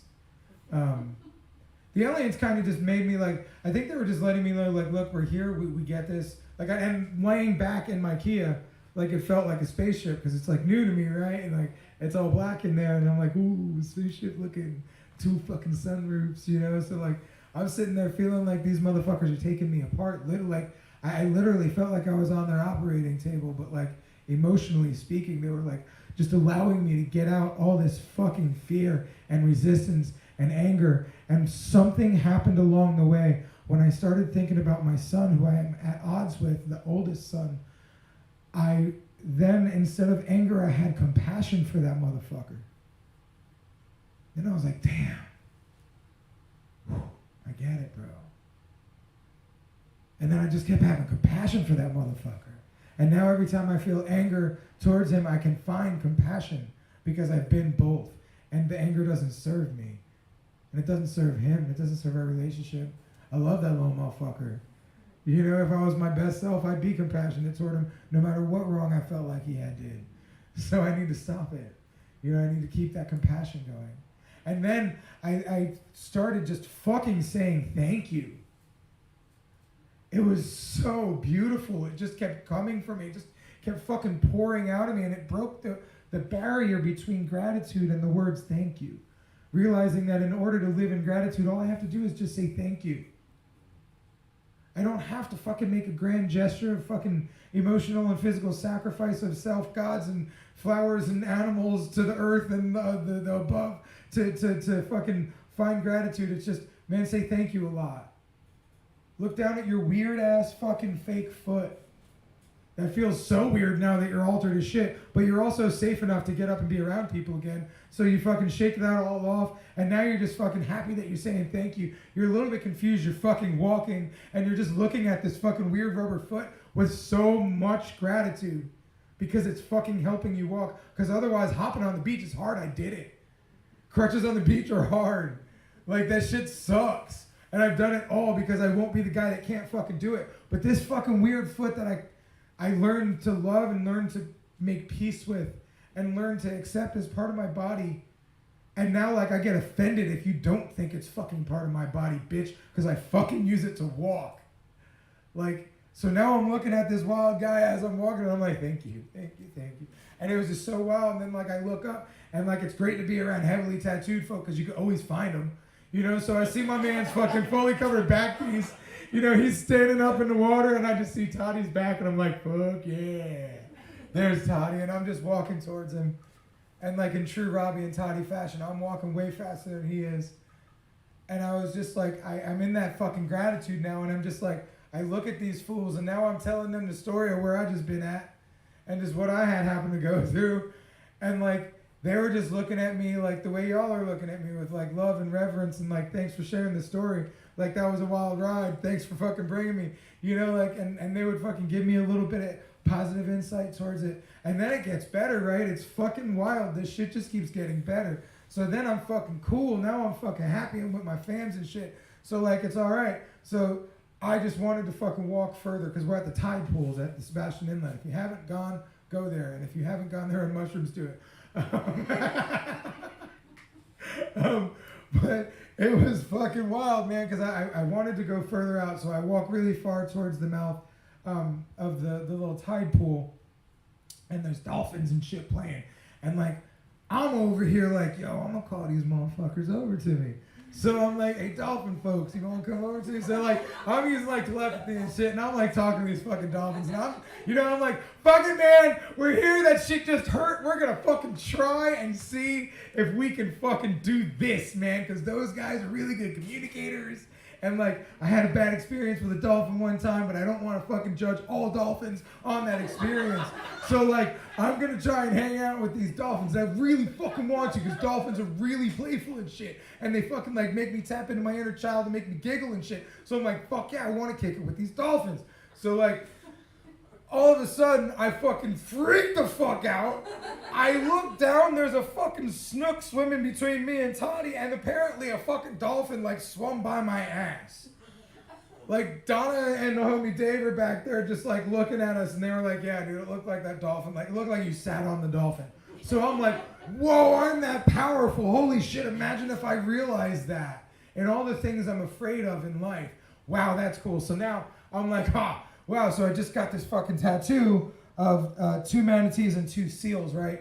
I love seals. I love manatees. I had a really fucking wonderful experience with seals up close and in person the same day I had the bad time with the dolphin. And I wanted to give dolphins another chance. And then I've always loved manatees, even though they were scary. But like, my older brother's friends called me Manatee Man when I wore a manatee shirt to school one day. That always made me feel empowered. I don't know why, but I always fucking loved manatees. So like these manatees, I got them tattooed on me, and then I fucking didn't realize I just summoned them hoes, because now the fucking ground shakes. I'm like, what the fuck just happened? I literally felt the ground shake, and then all of a sudden this fucking giant mass right next to me pops up, and it's 3 manatees just hanging out. And I'm like, fuck. And it took me a second to realize like that like ground shaking thing. Like I thought now, like maybe we just opened a different dimension or something, like woo, you know. Nope, it was just like maybe the manatees like hitting the ground with their tail or their body or something. They're big fuckers. So like, but it was just wild to like be that connected to nature. And all that pain I had just gone through, all those tears I just released, right? That was me releasing the anger and the fear and the journey, the part of the journey that makes my fucking feet ache, you know? Or my foot and my nub, but either way, they're feet to me. It's weird, I feel the other foot too, and like it still kind of hurts sometimes. It's a weird thing. So anyway, you know, like, just like the part of the journey that I'm like happy to put down, right? But it's hard to put down. I just had a dude tell me last night that he thought I was so brave for being able to do that. And I'm like, you are too, you just have to fucking decide you're ready to jump, you know, like, so, you know, jump is another part of this story, oddly enough. So then I'm like, wow, this is so cool. I'm so in tune with nature. This is beautiful. This is why I have this long fucking avatar dreadlock, because it reminds me that we're all connected to our earth and each other. It's kind of cheesy and I feel really nerdy saying it, but like, I also have the chakra stones all lined up on it too. Like it's a helper. You know, it reminds me like, hey, don't be a dick, because like we're all connected. You're being mean to yourself. You know, if you're mean to somebody else, you know, all that type of shit, right? And you know, there's a debate about, you know, the things they do with these in the movie to the animals, and like some people say it's not right. I think it's connecting to, you know, your surroundings. I don't know. That was an Avatar joke. Apparently nobody got that, so that's fine. You got that, Brandon? Okay. So, you know, we're all connected, right? And so like that, I really realized that. I really realized I had a lot of this power that I'm afraid of that was magically made, perfectly made for me, because it's mine and that's what it was made for. So I do have that power. I need to stop questioning myself, because I've been in a very resistant situation of what do I do when I become a grown-up? You know? And I have all these options and like, you know, analysis paralysis, and what do I do, what do I do, what do I do? You know, this way's gonna cost me money, this way's gonna cost me money. This way actually is the best though still. You know, it's all gonna cost you money, but if you can make an impact and actually on yourself and others, like fuck yeah, that's cool. So the next part of this story is really interesting, because then all of a sudden these people fucking jumped off the bridge.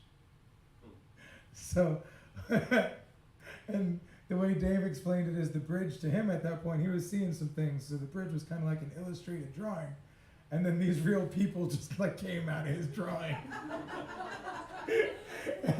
And Todd's like, I saw that truck fucking drop them fools off. I was like, you know what? I remember hearing and seeing that truck. Holy shit. So then these people fucking come swimming up, and they damn sure enough did. And then a girl came jumping off this other fucking bridge behind them. Like, apparently it was the one dude's daughter or some shit. Like nobody knew she was jumping too. She just kind of said, fuck it. And they all jumped. It was this weird thing, man, watching the dolphins eat food, because they came into the fucking tide pool and just like was just chasing fish around, and it was kind of scary. It was thrashy.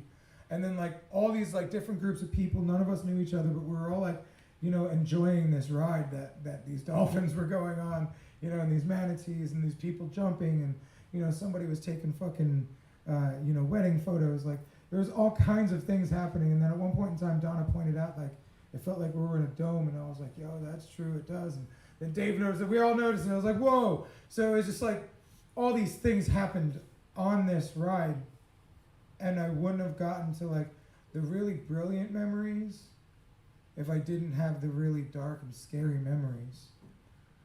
The resistance that I had to that moment, that was literally as long as a DMT trip, like maybe 15 minutes. Like 15 minutes of crying and writhing and being really uncomfortable in my skin. Helped me realize that I fucking buy tickets all the time that I don't want to fucking go on the ride. Because then I think, oh wow, that's going to suck after I just buy the ticket on impulse. But then I ride the ride. And even if I'm kicking and screaming in resistance throughout the whole ride, I'm still digging it. It's still a ride worth having ridden. Donna asked me once, would you do it all over again if you could have your leg back? And I couldn't tell her yes.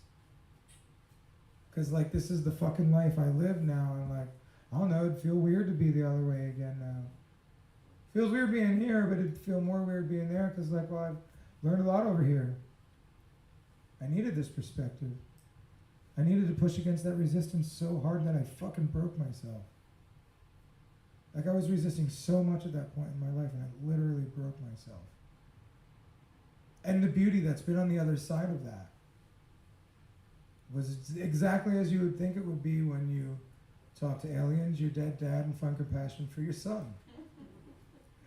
It was a fucking wild ride, and it was worth having done. And then the dolphins came, and the manatees came, and people jumped off the bridge, and there were snacks, and it was a nice time. And then we went home, and I hung out with Zen in the pool, and I was like, wow, that was fucking wild. Now I'm back to reality. And then, like, I'm all like, man, the childlike nature of this little motherfucker, you know, like, I'm just like watching this little dude dazzled as fuck, that this baby is just like happy and enjoying the pool so fucking much, and just would not rather be anywhere else than in that fucking pool. And like, man, if what I just went through doesn't basically feel like your life, I'll be kind of surprised, because, you know, take out the certain experiences and then insert your fucking roller coaster. And that's the whole thing I was saying all day. I'm like, that's what these mushrooms are. These mushrooms are life. This isn't party, this is life. I don't want to fucking be here all the time. It's just been happening a lot lately, and it's annoying. And then I've been spilling on to Donna, I'm fucking And then, like, I'm glad she's not here this weekend, because I've been fucking not myself. And I'm glad that she doesn't have to have me bleeding on her right now. I can just bleed alone. And I'm okay with that. And I'm actually happy with that. Because when she comes back, I get to be a better version of myself. One that got the sleep from being tired. Because, like, we all go through this being so tired because of all of our resistance. We have to fucking give in. Now I miss her again. All the things that I was all digging and dagging about. Like, damn, dog.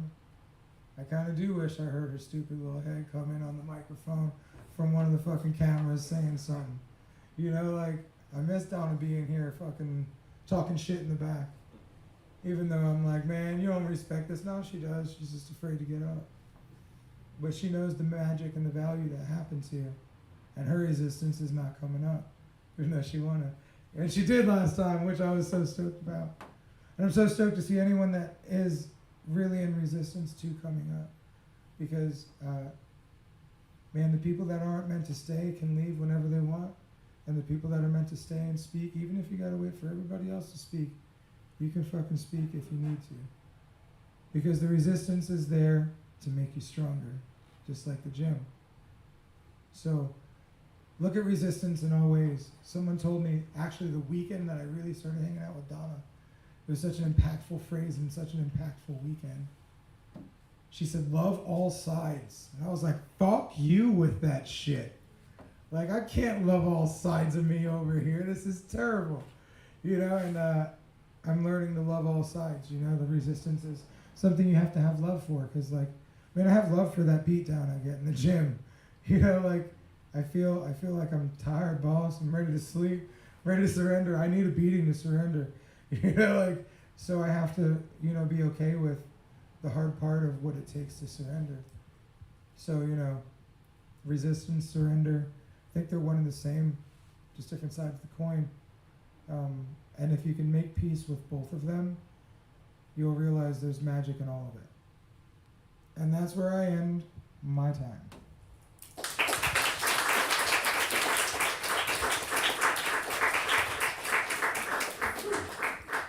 The post-talk hug, you know, give myself my flowers, give myself my hugs. Damn, I fucking feel like I went somewhere else, dude. That's wild. I'm back. That's, holy fuck. That was cool. So now, anyone else that wants to speak gets to speak. Yeah. I forgot to mention when I was up there, we actually hit a milestone. A year ago, we announced the human narrative. Today? This week, yeah. No shit. Yeah. So the brainchild of the human narrative is roughly a year No. old. And the anniversary of our first event will be in July. Fuck.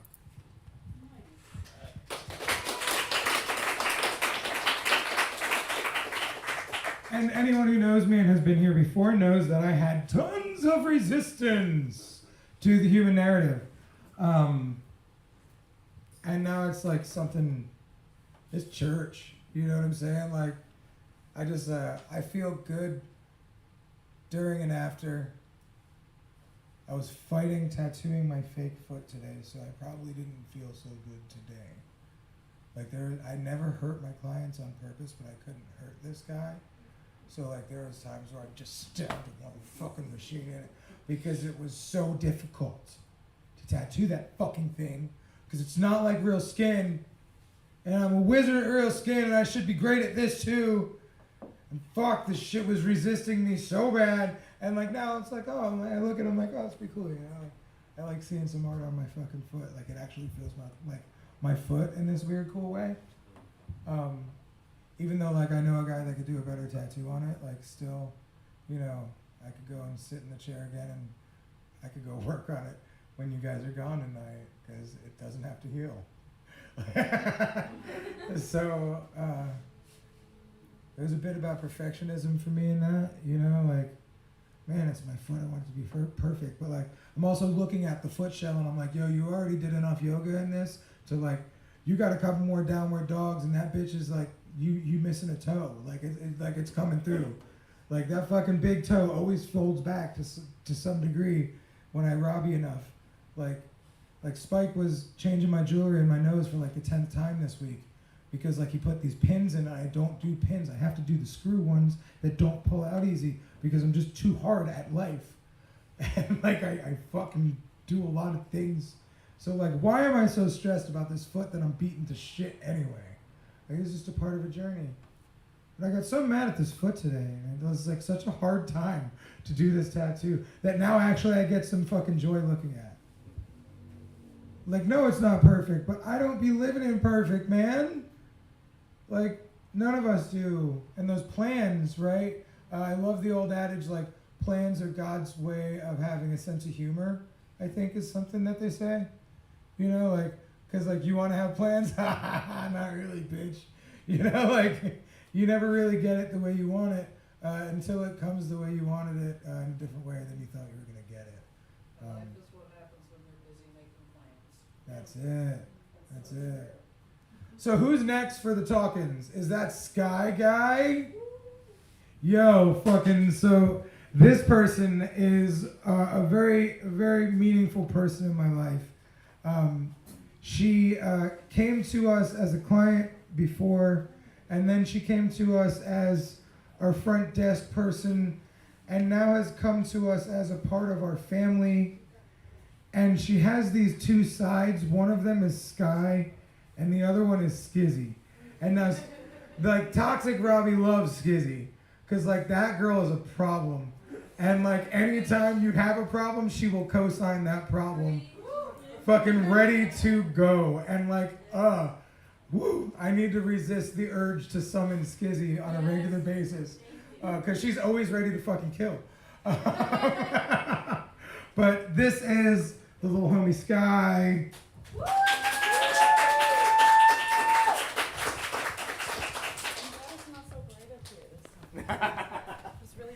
Yeah, well, Zach has this whole way of doing things, and, you know, we're just like, we got cameras and YouTube Live on our Wi-Fi and our ringed lights and stuff, you know. Yeah, I like this camera better. It's nice. Yeah, Zach's camera is definitely Sorry, daunting. Yeah, It's super daunting. It's scary. But it's so crispy. So, resistance. I grew up with resistance. I kind of had to have it. My mom, she has always had resistance against change. So any change, she's blowing up. She's just not with it. Just to put it in perspective, she's had the same job for over 20 years and still only makes less than $14 an hour. She just refuses the change. She's still like that to this day, but God, I love her to death. I had to be resistant to it though, because if I changed anything or if I did something slightly different or wrong, my father would go a little ham with discipline. So that's one thing about my mother that she did. She was very heavily abused growing up. So she never hit me. She hit me one time. It was because I called her a bitch and I was like 14. So she turned and smacked me and then immediately started bawling. Kendall, who's back there, was in the car when it happened. She immediately started bawling afterwards. So she never hit me, but she did marry a man who was very abusive. You know, you kind of do as you see when you're growing up. So that was really hard. That all changed when I was 18. I found out I was pregnant like 5 months into being 18, and it was really scary. I was on a lot of drugs. I didn't have the best home life. I was homeless at 16, so I was living out of a hotel. Sometimes would live with my boyfriend at the time. Sometimes I would live with my friends. It just kind of depended on what I wanted to do that night. So I got pregnant, and I immediately changed everything about my life. I stopped drugs, obviously, 100% stopped them. I didn't even smoke weed until I was like 7 months pregnant, and I had to because I was so sick and nauseous I couldn't eat anything, so I would smoke so I could eat. But other than that, I changed everything, and I'm still working on, you know, being better with change because it's scary as shit. But it helps having kids looking up to you, ready for you to change something that your parents refused to do.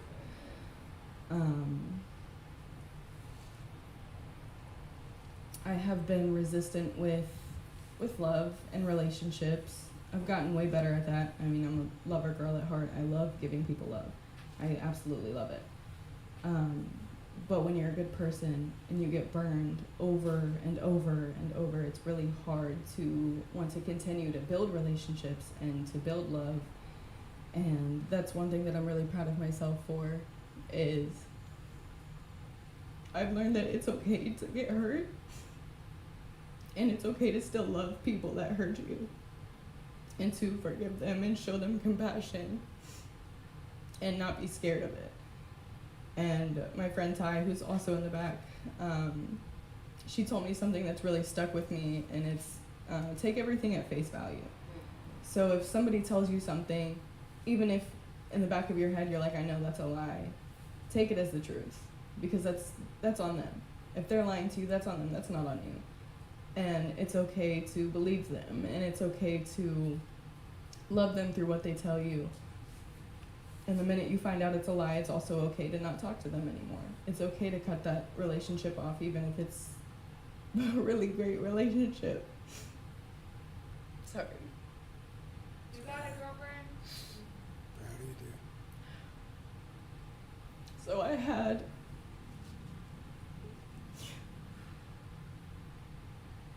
this really good best friend. And she was the godmother of my children. And we did everything together. I mean, she was my best friend for almost 9 years. She actually, she held one of my legs back when I was pushing my daughter out. And she said, she always told me that was her birth control because she saw how much pain I was in. And I was in that pain for 14 hours, and she did not want to do that. But she decided to give love to this man who can't even tell her his full name. She refused to tell me what his name was. And he was very abusive. So I tried to help her find ways to leave him because she asked me to. So I tried to help her find those ways and to get over the fear of leaving him and the fear of being alone, because her thought is, I'm an adult, I don't have my own house, I have a roommate who's my best friend that's cool, but I want to, I want to be an adult. That means I have to get married, that means I have to have kids, that means I have to have a life with a man, even if he's not good for me. So she settled for this man, and she wouldn't even tell him my address because she was worried that if she did leave him, he would come over to my house and try to hurt me or my children to get back at her.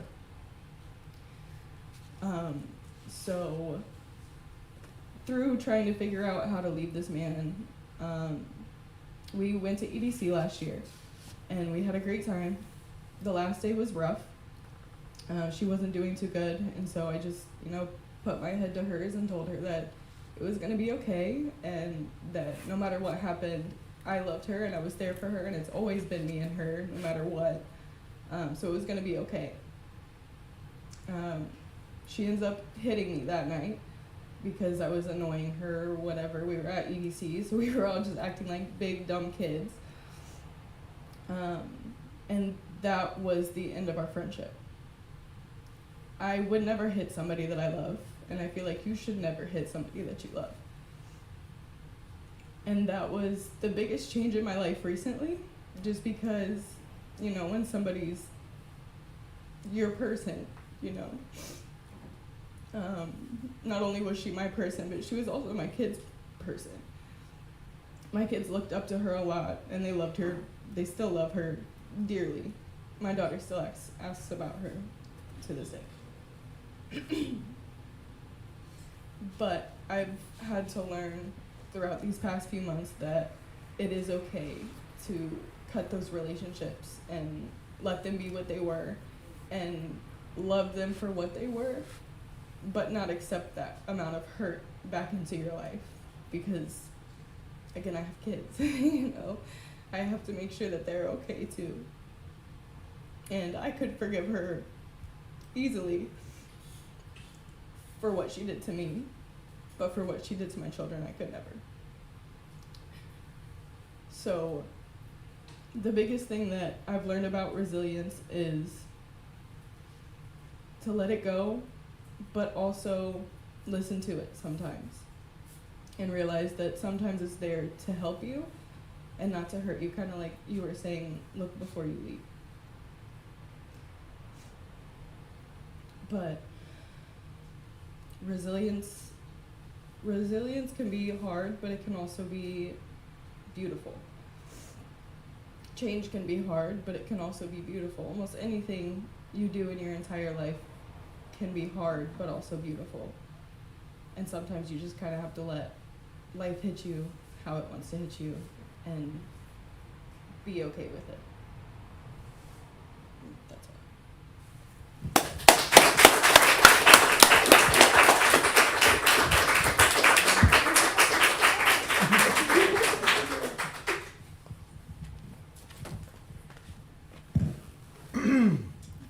Damn, dog.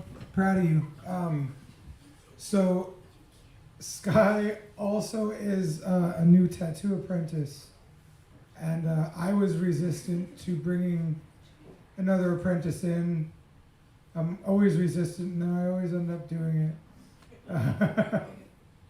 And I'm really glad I did give into that resistance and just, or push away from it and just surrender and just do the thing.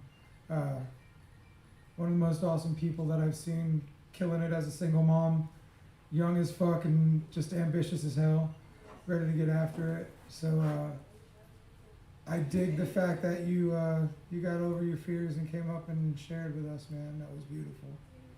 I always love hearing stories of people that I know. Even if it was like stories I might know, there's always extra layers that get added.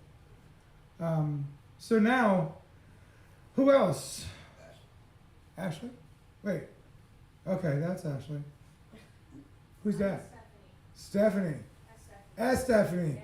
That's who the fuck you are, man. I was having the hardest time remembering. I didn't want to be like, do you remember me? Because Dude. I feel like that's a little awkward, but now you know. Yeah, no, you know, and I was about to be like, yo, why the fuck do I know you? Oh, man, my brain was all over the place. Yeah, Stephanie had her hand up first, and then Ashley. Ashley can go because I think she had her hand up after Sky as well. So I can go Oh, after her. party, come on up, dude. You know I fucking love you, Ashley. Alright, yes, sir. Yeah, and my daughter's calling me. Do you need to take that? No, I Let her thought go first. I thought she really truly needed something. She told me about taking the time limit off her phone. That's why I love you so much. Always real as fuck. Yes. Now I know what people mean when they say I love you because you're real and you're raw. You know, that's my little homie in Yes. pink. It's because we're both Scorpios. That's it, damn. With that being said, I'm a fixed sign, so I am very resistant to everything. Fuck that. Yeah, I can't be moved unless I want to be moved. So, I've always known this about myself growing up, and a lot of times when I speak, I don't articulate myself very well, but I'm really fucking good at writing, so I appreciate music, I appreciate lyrics. So I wanted to share a song with you guys. Lyrics to this song by A Perfect Circle, which kind of ties into where I'm going with this tonight. This song is actually the first time I ever heard it. It's in a movie called Constantine. And if any of y'all have ever seen that, it's with Keanu. He has an issue in the movie with cigarettes. Like, he knows he's fucking dying from smoking. Like, they keep telling him, like, you're gonna die, dude. And he just keeps smoking. He doesn't give a fuck. So this song was, like, kind of perfect for the moment, which I'm pretty sure is why they added it to the movie. So the song goes, dead as dead can be, my doctor tells me, but I just can't believe him. Ever the optimistic one. I'm sure of your ability to become my perfect enemy. And he's talking to himself. And then he says, wake up and face me. Don't play dead, because maybe someday I will walk away and say you disappoint me. Maybe you're better off this way. And throughout my 20s, like, that shit hit me hard every time I listened to it. Because he gets into a part where he's like screaming to himself, like, I'm gonna fucking walk away. Like, get up, talk to me, tell me what's going on, you know? Face your fucking fears, face what's real about yourself. And I'm kind of in that situation at the moment. I have this person in my life. All relationships I've ever had in my life, I don't know if it's because I'm a very independent and dominant person, but they just kind of fucking go along with what I say. Probably because it can't be moved either. So I have now encountered a person. It's funny because I pray for this shit and I ask for it and then it comes. I'm like, fuck this. I really gotta deal with it now, don't I?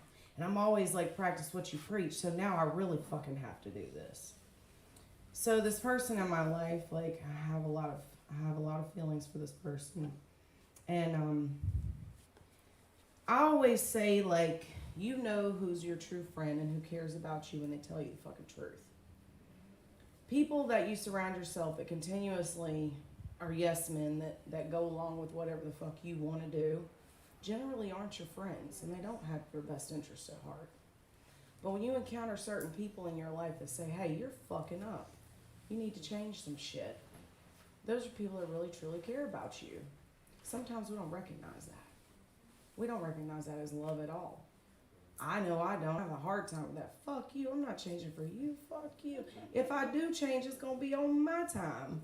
It's gonna be when I fucking say I wanna change, not when you tell me I need to. So this person in my life, right? I've had this vision board for like 2 fucking years, and it has a little graphic on it. It's like, quit smoking, because I need to fucking quit smoking cigarettes. I know this, and I wish I had $1 for every fucking time somebody said, you know, you need to quit smoking cigarettes. Nah, really? Okay, thank you for that piece of advice. So he brings this up in my life. You know, Ashley, you need to quit smoking cigarettes. Yeah, I fucking know. Well, when are you gonna do that? When I fucking feel like it. I'm not ready right now. So I fight with myself every morning in my car on the way to work. I really need to quit doing this shit. And I know he's right, but fuck you, you're not gonna tell me what to do. You know, that's hard. That's hard. You talk about looking in the mirror, we're all mirrors to each other, yeah. Because I asked for it, and now it's in my face. And now I'm faced with, like, are you going to do this shit or are you not going to do this shit? So, yeah. I have a resistance to believing that this person cares about me because they're trying to change me. But they're trying to change me for the better, to help me out. And I'm over here fighting it like a fucking spoiled brat. No, I can't do this. I'm not going to do this because you told me to. I want to do it on my own. And I know you know that feeling. Resistance for me looks like I'm going to isolate myself and stay the fuck away from everybody, and I'm going to change me on my own terms when I fucking want to. And then I'll emerge and let you all see that fucking change when I'm ready to. As Scorpios. We are the sign of transformation, death and transformation. We literally are. So that's how we're able to do that. We go in hiding and we fucking shed and we come back out a better person. I asked for help. I asked for guidance. And the resistance also is getting it in the form of having feelings for someone that is resisting giving in to those feelings towards me for the betterment of my own change. Sometimes you love people to a point where you will just let them keep living in their own bullshit, and that's not healthy. So, yeah, pray for me on this journey. I love you guys.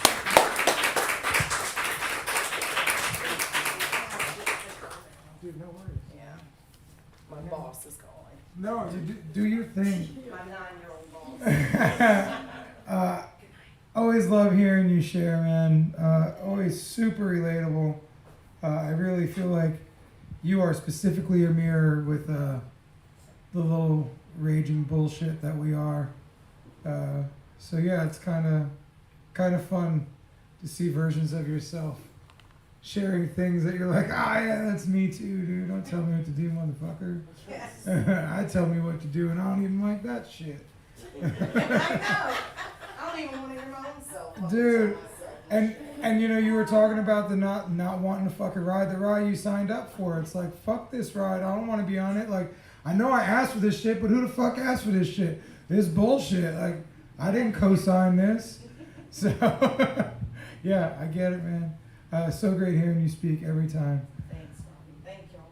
Hey, thank you. You go tend to the boss now. Yes. Enjoy the rest of your night. So, Stephanie, It is your time.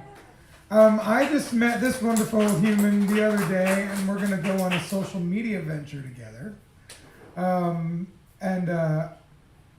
That is a testament to how, where I've been lately. It's been in my head, not fully present. But I'm excited to get to know you more and see the things you're capable of, and especially hear the things that you share. So. Thank you so much. Thank you so much for having me. I'm Stephanie. I'm a new face around here. Hopefully you'll be seeing a lot more of me soon.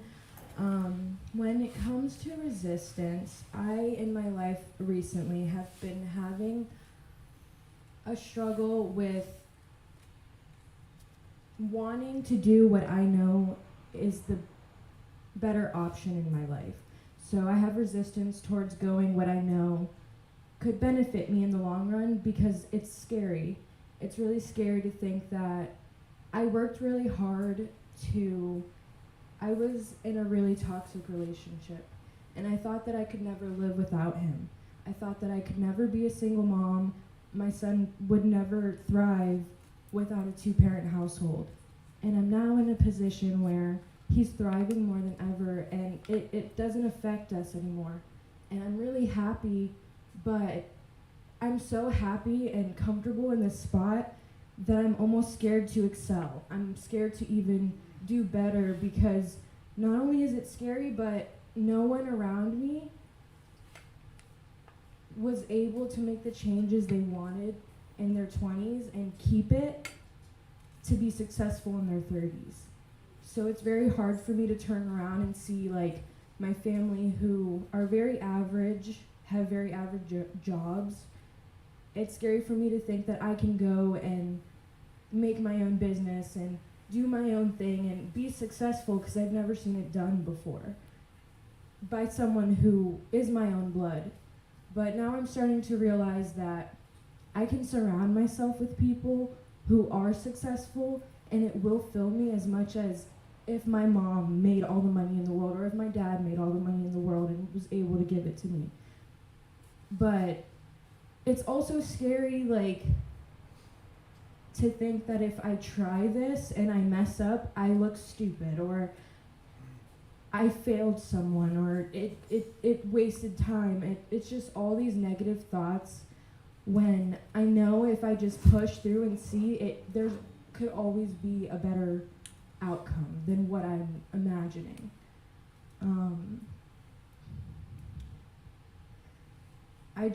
I feel like with resistance, it's sometimes we think it's because it's bad, what we're trying to go towards, but it's not always a bad thing. It's sometimes easy to want to stay comfortable in where you are because you know that you can survive that way. But I don't really want to be like that anymore. I want to take the risks. I want to go and see the cool things and spend the money. That's another thing. I had a really unhealthy attachment to the money that I was making. I felt like if I wasn't spending it right, I would never get it back, or I didn't know what to do with it because I've never seen anyone handle it and handle it to their benefit. So yeah, I guess that's all I wanted to talk about is just the resistance towards sometimes better opportunities because you're scared that you've never seen someone else do it, so how could you? But that's not true. So thank you for listening, and I really appreciate you guys.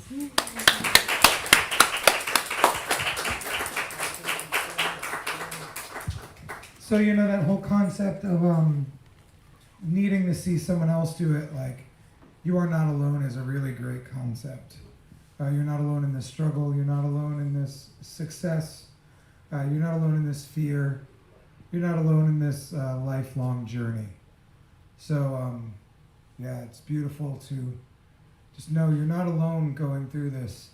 And maybe even if you didn't see somebody else do it, the truth is that what you want to do could be done, and it has been done, but it's never been done by you. So you need to go do it for you. So, do we have anyone else that would like to come on up and give a share?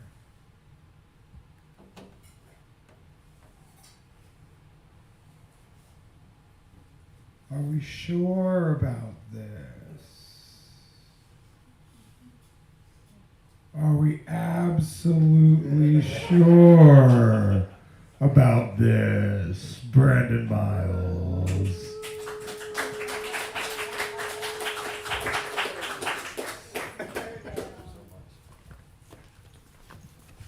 I've resisted doing this since the inception.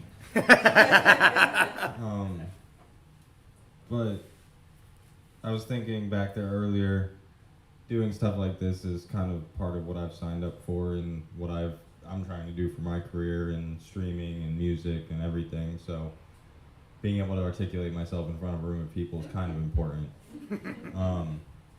But that's mainly what I could speak to when it comes to resistance, is just ever since I moved here about a year ago and moved in with him, it's been constant just pushing through that fear and trying things just because you can and just because it may not seem like it's possible. Other people have probably done it, and that means you can too if you just try hard enough. So what most people would call my dreams like a pipe dream, like making music or, you know, streaming video games to people and making money off of it. But when I started doing it and like just tried, you know, wow, I made some money. Never thought that was gonna happen. And then next thing you know, you're hitting milestones and you're just succeeding in things you never thought you'd be able to succeed in before, and it's just because you decided to push past that fear and actually try and, you know, apply yourself a little bit instead of living in that fear and constantly resisting even trying because you're scared of failure. And it's like, how do you know you're gonna fail if you don't try, right? So when it comes to stuff like this, even though, yeah, my heart's beating like hell and I'd rather be honestly performing a song for you guys right now. Like that would be less nerve-wracking for me than this. But even with that, there was resistance at first. Even with starting to make music, there was resistance of just, can I even really do this? You know, is this really even a thing for me? Like, especially me, like I make rap, hip hop style music, you know what I mean? So it's just always full of question and like, am I even really meant to do this? And it's like, who cares? I have fun. I like the music I make, and just so happens other people tend to like it sometimes too, and that's a great feeling. You know, even if 20 or 30 people listen to a song, and if they like it, then that's 20 or 30 people that, you know, I made art for that enjoyed it, and that's, you know, all that I could really ask for. And it's just learning to, you know, cherish those things, those small wins that you get when you're trying to pursue things like this. And it's like, yeah, there's a huge goal that you're looking for at the end, but you can get so caught up on that it's really hard to see the progress that you've made, even though it's like still so far from where you want to be. It's like, dude, you're still, you know, making it farther than, you know, 99% of people who gave up, you know, their first 2 weeks trying. So it's just a testament to say that, like, pushing through your resistance and continuing to try, even though it's scary or you might feel like you're gonna fail or let somebody down or whatever, it's just important, because if you feel like it's important enough to you to do it, then it's all that really matters, and nobody can really tell you otherwise. But yep, that's about it.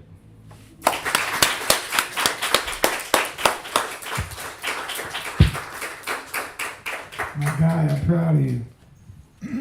Yeah, I've been watching this dude resist all kinds of shit. And then when I get mad at him and make him fucking do shit, I'm like, what am I mad at me about? So then we kind of just do shit together. So we're just constantly doing shit together. Always pushing each other just to pursue shit. Sorry, I just got tattooed on my butt the other day, or like the side of my leg, and it's healing and it's uncomfortable.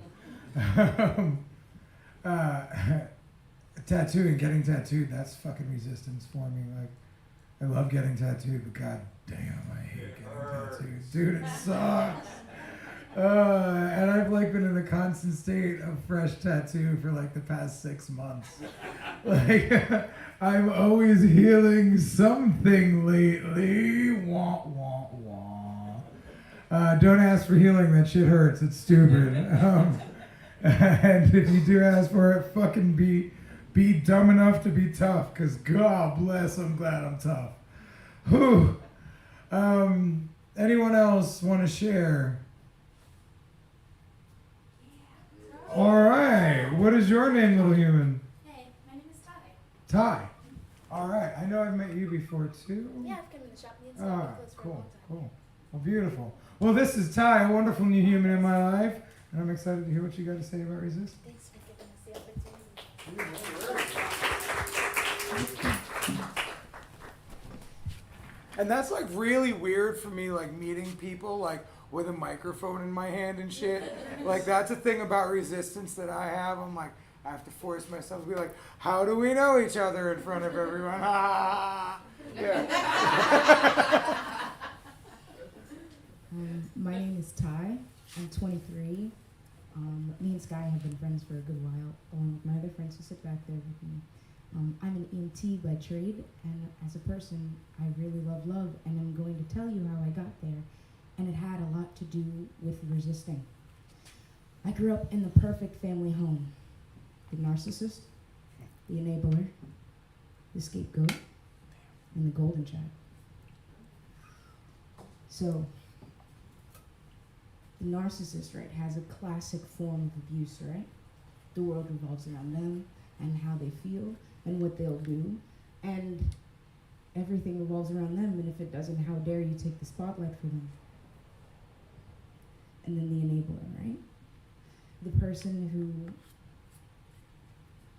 doesn't want to rock the boat, that perfect submissive, the perfect quiet person or loud person that will prop up the narcissist no matter what, and go back and forth between telling them it's their fault that all their problems are like this. And sometimes it's my problem, and sometimes it's yours. The reason that you're like this, you're a narcissist. The scapegoat who just gets the shit under the stick, right? The person who's always to blame is a child. The child is always to blame, who can't do things right, who can't exist right, who couldn't even breathe right. And then the golden child, right, who figures out how to do everything and have the least amount of attention on them. But the thing about a scapegoat and a golden child is that they often switch spots. One day it's you, one day it's me. It went back and forth between me and my brother. And another thing that's hard for having children in that environment is, what do they learn, right? They learn how to abuse. They learn that love and abuse are the same thing, and that they're interchangeable. So I grew up in an environment like this, right? And then it speaks to resistance, right? So you have two choices when you're in a situation like that, right? You can succumb. You can learn that love is abuse. Those two things are the same thing. They're inseparable. There has to be one with the other. And you go through your life, and every partner that you meet, you abuse them. And every relationship that you have, you piss it away. And every person that listens to you isn't genuine. Or you try to do what I did, right? Which is live in a tornado of all these things going on. A tornado of everything being your fault one day and then being able to do everything right the next. And because something's not done, everything in the world is your fault. Or because something is done, everything in the world is your fault. So you grow and you try to become a well-adjusted person, and you hide it from the rest of the world. And then you have those two choices. Will I be somebody who succumbs to living this way and being an abusive prick myself? Or do I resist? Am I the only person in a group, in a house of 3 other people who have blades pointed at me? Do I bravely resist? Do I learn about boundaries? Do I learn how to be human, like a real human, that actually goes out into the world and does something productive, even if it is just saying what's up to somebody who's walking down the street with you, right? Or next to you? Or actually acknowledging a homeless person who's sitting there on the corner? Do I do this, Or do I just do what I know? And anybody here, and probably everybody here, has had to do some resistance to abuse, right? And that's the strongest act of love that you can do for the world, for yourself, and for ending the cycle of abuse. So I chose to exit it, and I chose to arm my heart with a sword, with standards, right, and boundaries. And I like living that way. And I have an annoying childlike wonder about me that matches my childlike face. And I'm happy that way. So when overcome in an environment with abuse, the only thing that's worth doing is to resist. Because is there a way to live if you succumb to it? Well, I just don't know. Anyway, that's all I have to say for you.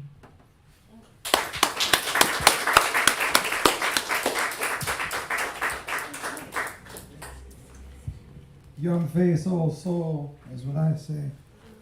I always love meeting young old souls. It's cool. Because, like, you're looking at a young face, but you're hearing lots of wisdom. All right. I don't think we have but just a few people that haven't said nothing. And if y'all ain't going to say nothing, I ain't going to say nothing. We can call it the end of the night. Or we can let one or two more people up. All right. We're going to call it a night. Thank you guys so much for coming out to the Resistance version of the Human Narrative. I hope you learned something tonight. I sure did. I learned a lot about that last story there, Ty. You know, the family model, and that is the perfect American family. Like, that is who the fuck we are, right? Oof. And then we're a product of that shit. We have to make sure that we don't resist that too much and accept that we are part of that and learn how to navigate and use all the things and love all sides. So if I could leave you with anything tonight, it is leave here doing your absolute fucking best to love all sides. Love all sides of yourself. Love all sides of others. When you're in traffic, cussing motherfuckers down, remember you're cussing yourself down. We're all the same. We're all fucking one. We're all made of the same shit. And we're all living the same fucking human experience at the same time, just in a different way. So, love yourselves and have a good night. Thank you once again for tuning in to the Human Narrative.